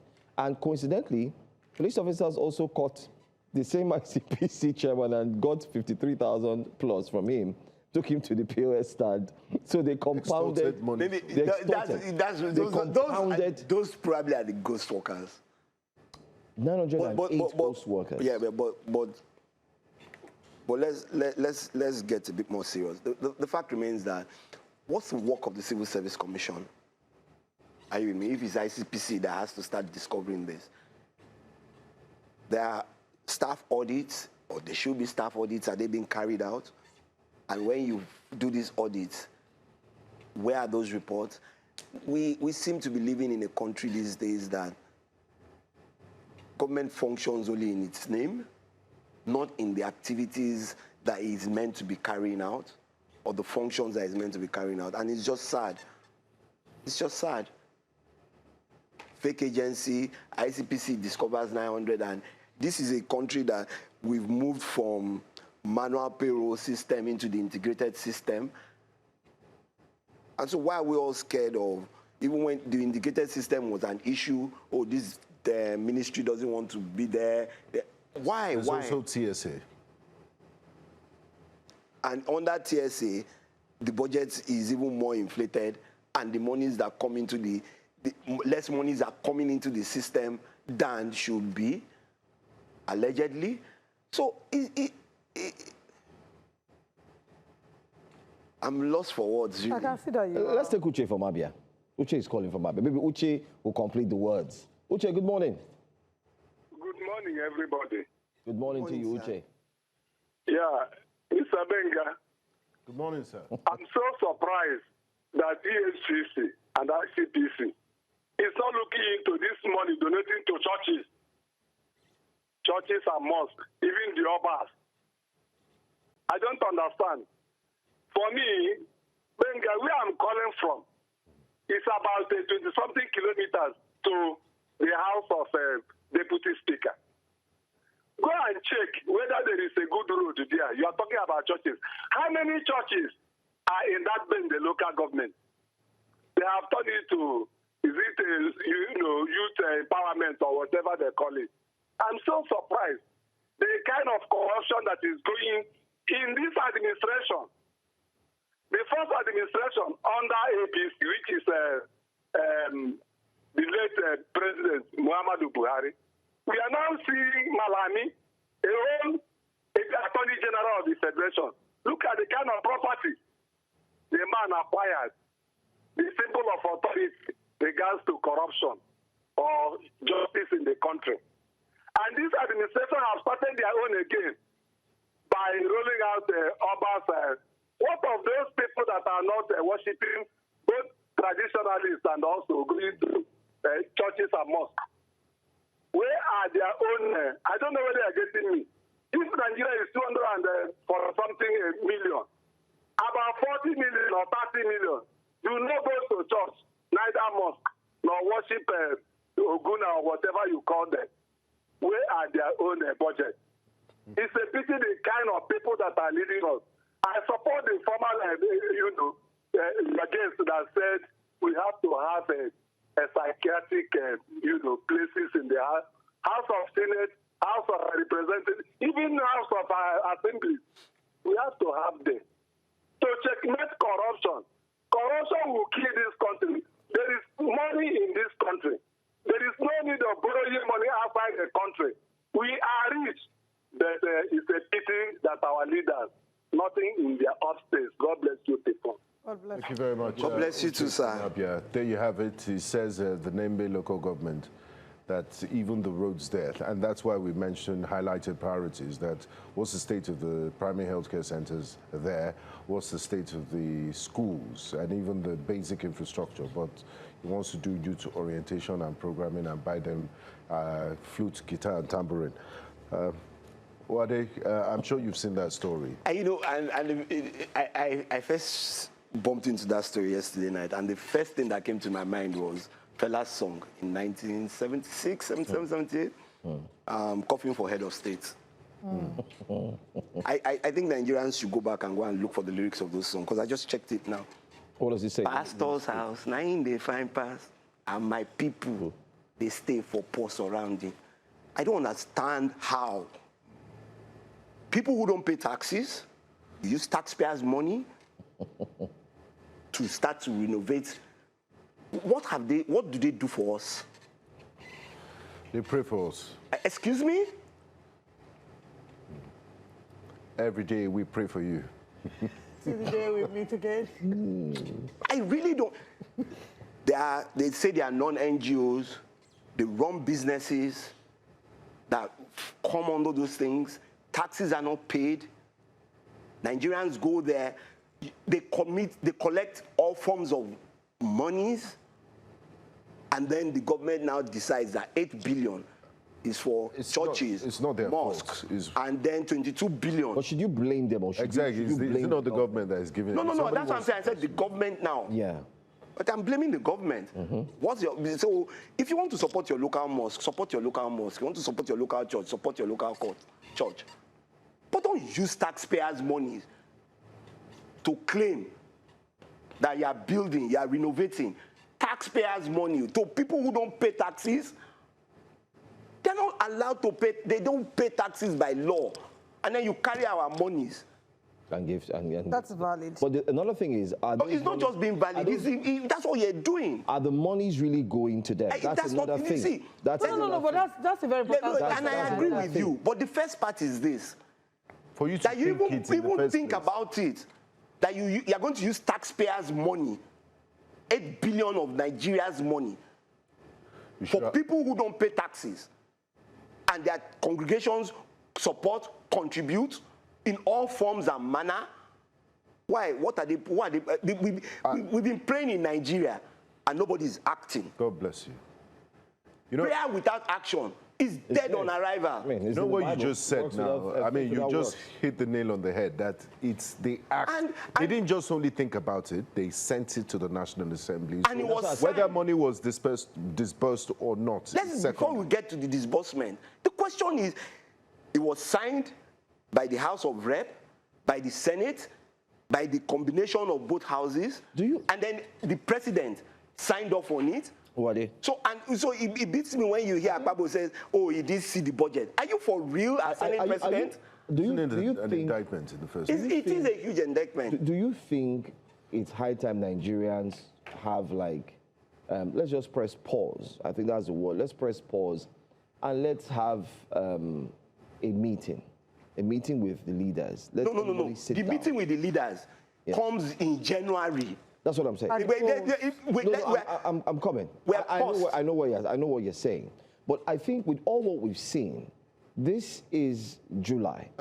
I'm saying, don't you think it's high time we have, since they say it's August break, don't you think Nigeria should have an August break with the leaders? So we take our own August break. We must take our August break to think. If you have 300... To prepare towards that meeting in January 2027. Over 300 representatives for the people, and then of course 109 representing the people. The representation of the representation of the people comes in January. Okay. And let's go and do it in that January. Okay, let's take another story this morning on the front page of the paper. But just to mention that we're streaming live on YouTube. Maybe I'll take a few comments on YouTube, then come back later. We could take another story highlight that. The paper. On YouTube, Lanre Oloyede says, democracy is not meant for Nigerians. Okay, this was regarding the interview, right? Let me just go to newspaper review comments so far. Lanre Oloyede says, what has the APC government done different from the PDP government that they castigated? They are even more corrupt than them. The corruption under APC government is brazen. The suggestion to include the local government in investigation and future planning of safe schools. Okay, this is regarding safe schools. Please, we want you to react to the stories we are taking in the papers. But first, we have a call coming in. Akpos from Delta State. Call. Akpos, Alpha, area. Where in Delta, please? Ogwashuku. I know you want to ask if it's Ogwashuku. Good morning. Akpos, we can't hear you.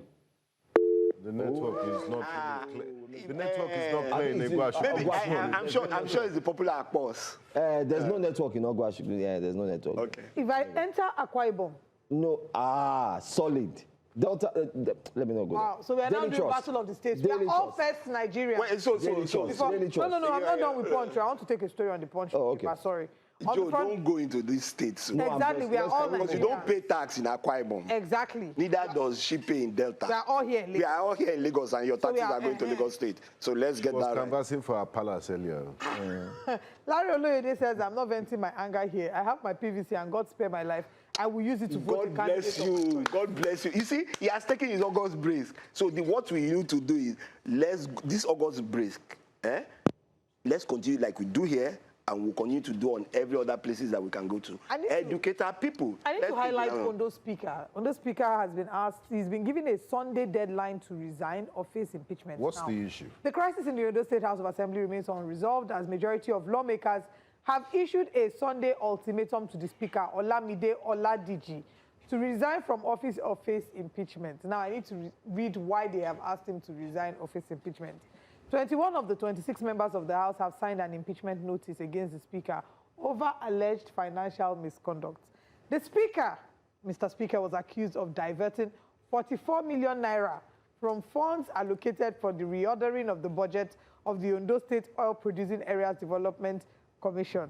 The lawmakers have given him a few days to resign. You need funds to reorder budget. Wallahi, the things we hear. Who tiff our pants, like they say in the local palace? Who? And this is my state. What is going on? Where's your state? Ondo State. Wow. We've never seen. My state of origin. Thank you. That's where you originated from. I know. I know we've. Because if you are not paying taxes in Ondo State, you cannot claim. Osopadek. So it's Osopadek budget that is causing this one. Ondo State Oil Producing Areas Development Commission. Yeah. So, Benga, what do you have to say about it? Your Ondo State, they've asked your Speaker to resign, that he diverted for... I want to know when they said they gave him till Sunday. I want to know if it's before church or after church. So that I can go and make peace with his God. Holy Spirit, flesh and blood will reveal to him after service. They should give him till after service on Sunday. I thought my father's house of worship has become a den of thieves. Okay. Again, just to slightly touch on delayed justice, crowded cells, over 80,000 rots in Nigerian prisons. And like have you ever been to Nigerian prisons? And like Benga said, you know, I visited awaiting trial. Yes.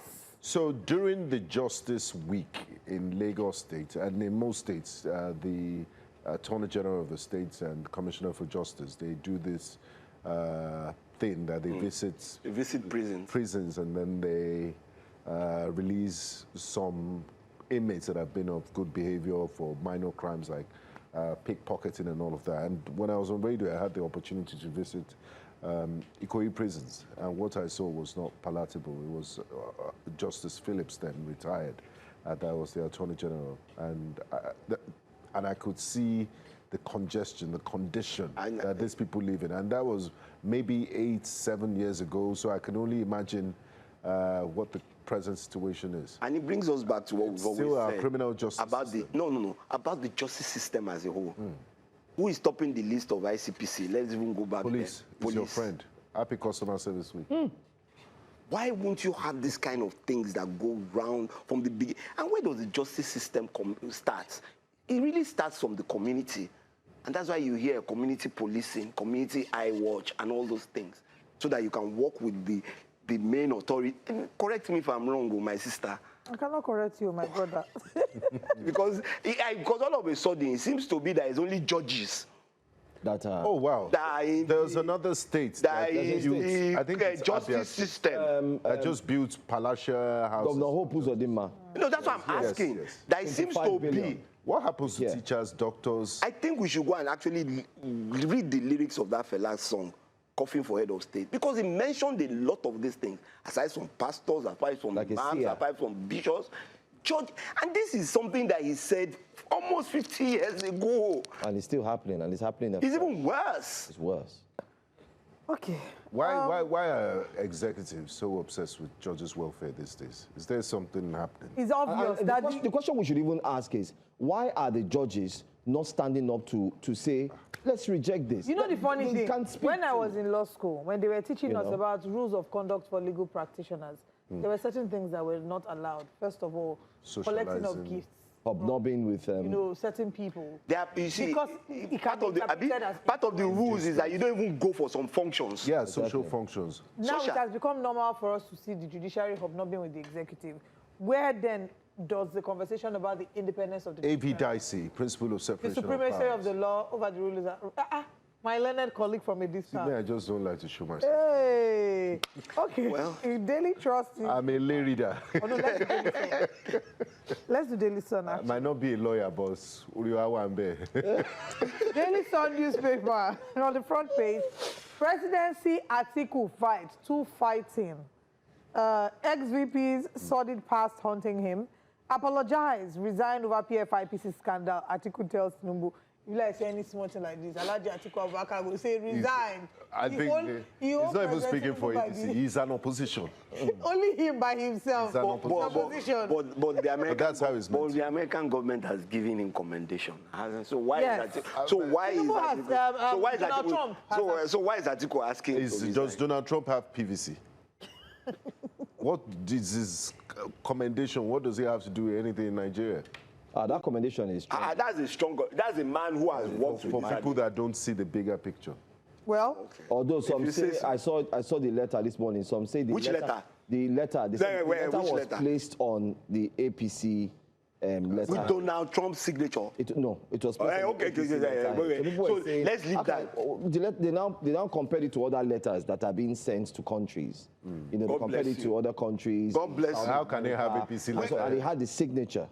You know, Wait, for a from man, the US president. But the one if in you- Nigeria, they're no, saying, but how come? if you understand Donald Trump, for a man who loves himself so much and loves that his signature and how he signs, for a man whose means of communication, It's through social media. God bless you. I'm not saying you won't comment on this on Truth Social, maybe in a later deal. But if you're not showing me Truth Social statement, a man who every day tweets about how the Ayatollah is his friend and tomorrow the Ayatollah is not his friend, a man who tweeted on Truth Social to practically degrade the Australian Prime Minister is a letter on someone's handle that gives you commendation. And in reality, letters to countries are properly signed. But Daniel Boala has been shouting about this since. So let Daniel Boala put, and like I said, and I said it somewhere else, let him put that letter. And you know, all of this, Let them put the original letter. even if he's writing the letter now and he shows it, it reeks of great all right. lack of There's self-esteem. a story I need us to talk let's go about. to the Yes, story. why Go this? Okay, let me just run through this front We have page. 5 minutes. 2027 Southeast governor solidly support Tinubu's re-election. That is Hope Uzodimasi saying that Senate moves to compel. He's a man that he has not finished his governorship term. He wants to run for Senate. Immediately. Senate moves to compel CBN NNPCL 39 orders to account for remittances. He should have resigned. Now, this is Go the on. story I want you. Which one? My brother. Fubara backs Chinda as successor. Supports Wike. If you There's peace in the land. Fubara has assigned him. He has aligned with the Rainbow Coalition. You know? Fubara, they tell you Do something. If you dey follow Producers, Fubara, please, can we have that? don't in follow this, Fubara. Put that song for me. DJ, please, track one. DJ, track one. Fubara go tell you something. Hello, DJ. If you dey follow Tinubu, no follow corner. He said it's Tinubu. I don't know why he calls it Tinubu. Please, can we have that video, please? Please prepare that video. He's Use it pronouncing to our end the show, president's name. please. Actually, that's how we should end the show. But let's get your reaction first before we play track 2. A politician has the right to join anybody he wants to join. And if he and his mentor. But people stuck out their necks for him during that battle of Muzanga. Which one? Where is Musanga? The battle battle during the Port state Harcourt. of emergency. That's battle of it's not Musanga, it's Port Harcourt. Battle of Port Harcourt. It doesn't matter now. So because I stuck out my neck for you, does it mean that you It cannot makes see? their efforts in vain. No. It just makes that I've gone back and I've thought and I have a clearer vision of this is where I think I need to be. And that's why we're human beings. Anyway, Okay. All right. So we do hope that this is a good place. You know, that's River State is now in a good place. You know. peace has returned to the land. Peace has returned to the land. Peace Yeah, and but tranquility. there has been peace in the land since he came back. Even this during the state of emergency, Yeah, there was peace. I want to just touch on the next paper, Daily Trust newspaper. Phantom Counsel Attorney General NSA to face reps panel today. Father, daughter die in abandoned well. Ah, that's really sad. Sad. Though. Sad. Very, very sad. Extremely sad. Then the next one. How inmates allegedly ran car theft syndicate from Bauchi prison. This is Teresa Mendoza. That's giving some... Queen of the South, King of the South. No, King of the North. So they said he ran a car theft syndicate. What this tells us again is how a lot of our correctional facilities are only there to create more hardened criminals. More microscopic. Well, let's not. We say Sometimes I don't just like to limit it to Nigeria. It happens all over the world. Let me read it. He said, Anwalu teacher, that's his name, coordinated their criminal activities from within the prison. They claimed they first met Anwalu teacher while they were previously incarcerated in 2021, alleging that he recruited and trained them before establishing a vehicle theft syndicate, which he continued to direct from the correctional facility. Yeah, so it happens all over. Are they allowed to use phones? Yeah, I'm entitled to a phone call. As a phone call or have a phone on you? Well, you're not I'm wondering how he sometimes they sneak it in. Sometimes they sneak it in. Sometimes they what's it called? They roger the people who will bring it in for them. Sometimes even all these things that you say, even the warden of the prison is part and parcel of the syndicate. So the thing is, the person inside prison, they will now sentence him, take him to court, and then sentence him for additional years. Oh, yeah. It has happened before. There's a story, and I can't remember the name now, and there's a real-life movie about it. He orchestrated another murder, and then he was jailed again. He had 20 years, then they now increased it to life. So criminality is criminality. So whether you're outside or you're inside, you'll still be able to coordinate the things for as long as you have access to people who are going to run it for you. All right. We've come to the end of today's show. We are going to wrap up with a special number, but I want to say thank you to our virtual audience. I'll just take one comment. This one wasn't in the papers. Jesus, the start and the end. That's the name of the YouTube handle. It says, act and I agree with you, my dear brother. Actually, I want to make a suggestion concerning Lagos waste situation. Why can't the state government provide dumpsters across the state? I believe Lagosians will put their waste. We used to have that before. So it's not about creating the dumpsters. It's about are you doing your work on a daily basis? Exactly. Right. Okay, let's wrap up the show. Thank you for joining us today. We'll be back again tomorrow for the Friday edition of Breakfast Central. The last, is it the last Friday? No. Next week Friday. Olive, calm down. Okay, there's one more Friday. It's true. You're No. You know, please, let's end with our hit track. Sounds like salary. I'll see you guys in a few weeks. Yes. And congratulations to your daughter. Thank you very much. Thank you very much. We need the hands of this. Are you sending presents through me? Go on. Special number, DJ. Special number. Play the music. Please. Bye-bye.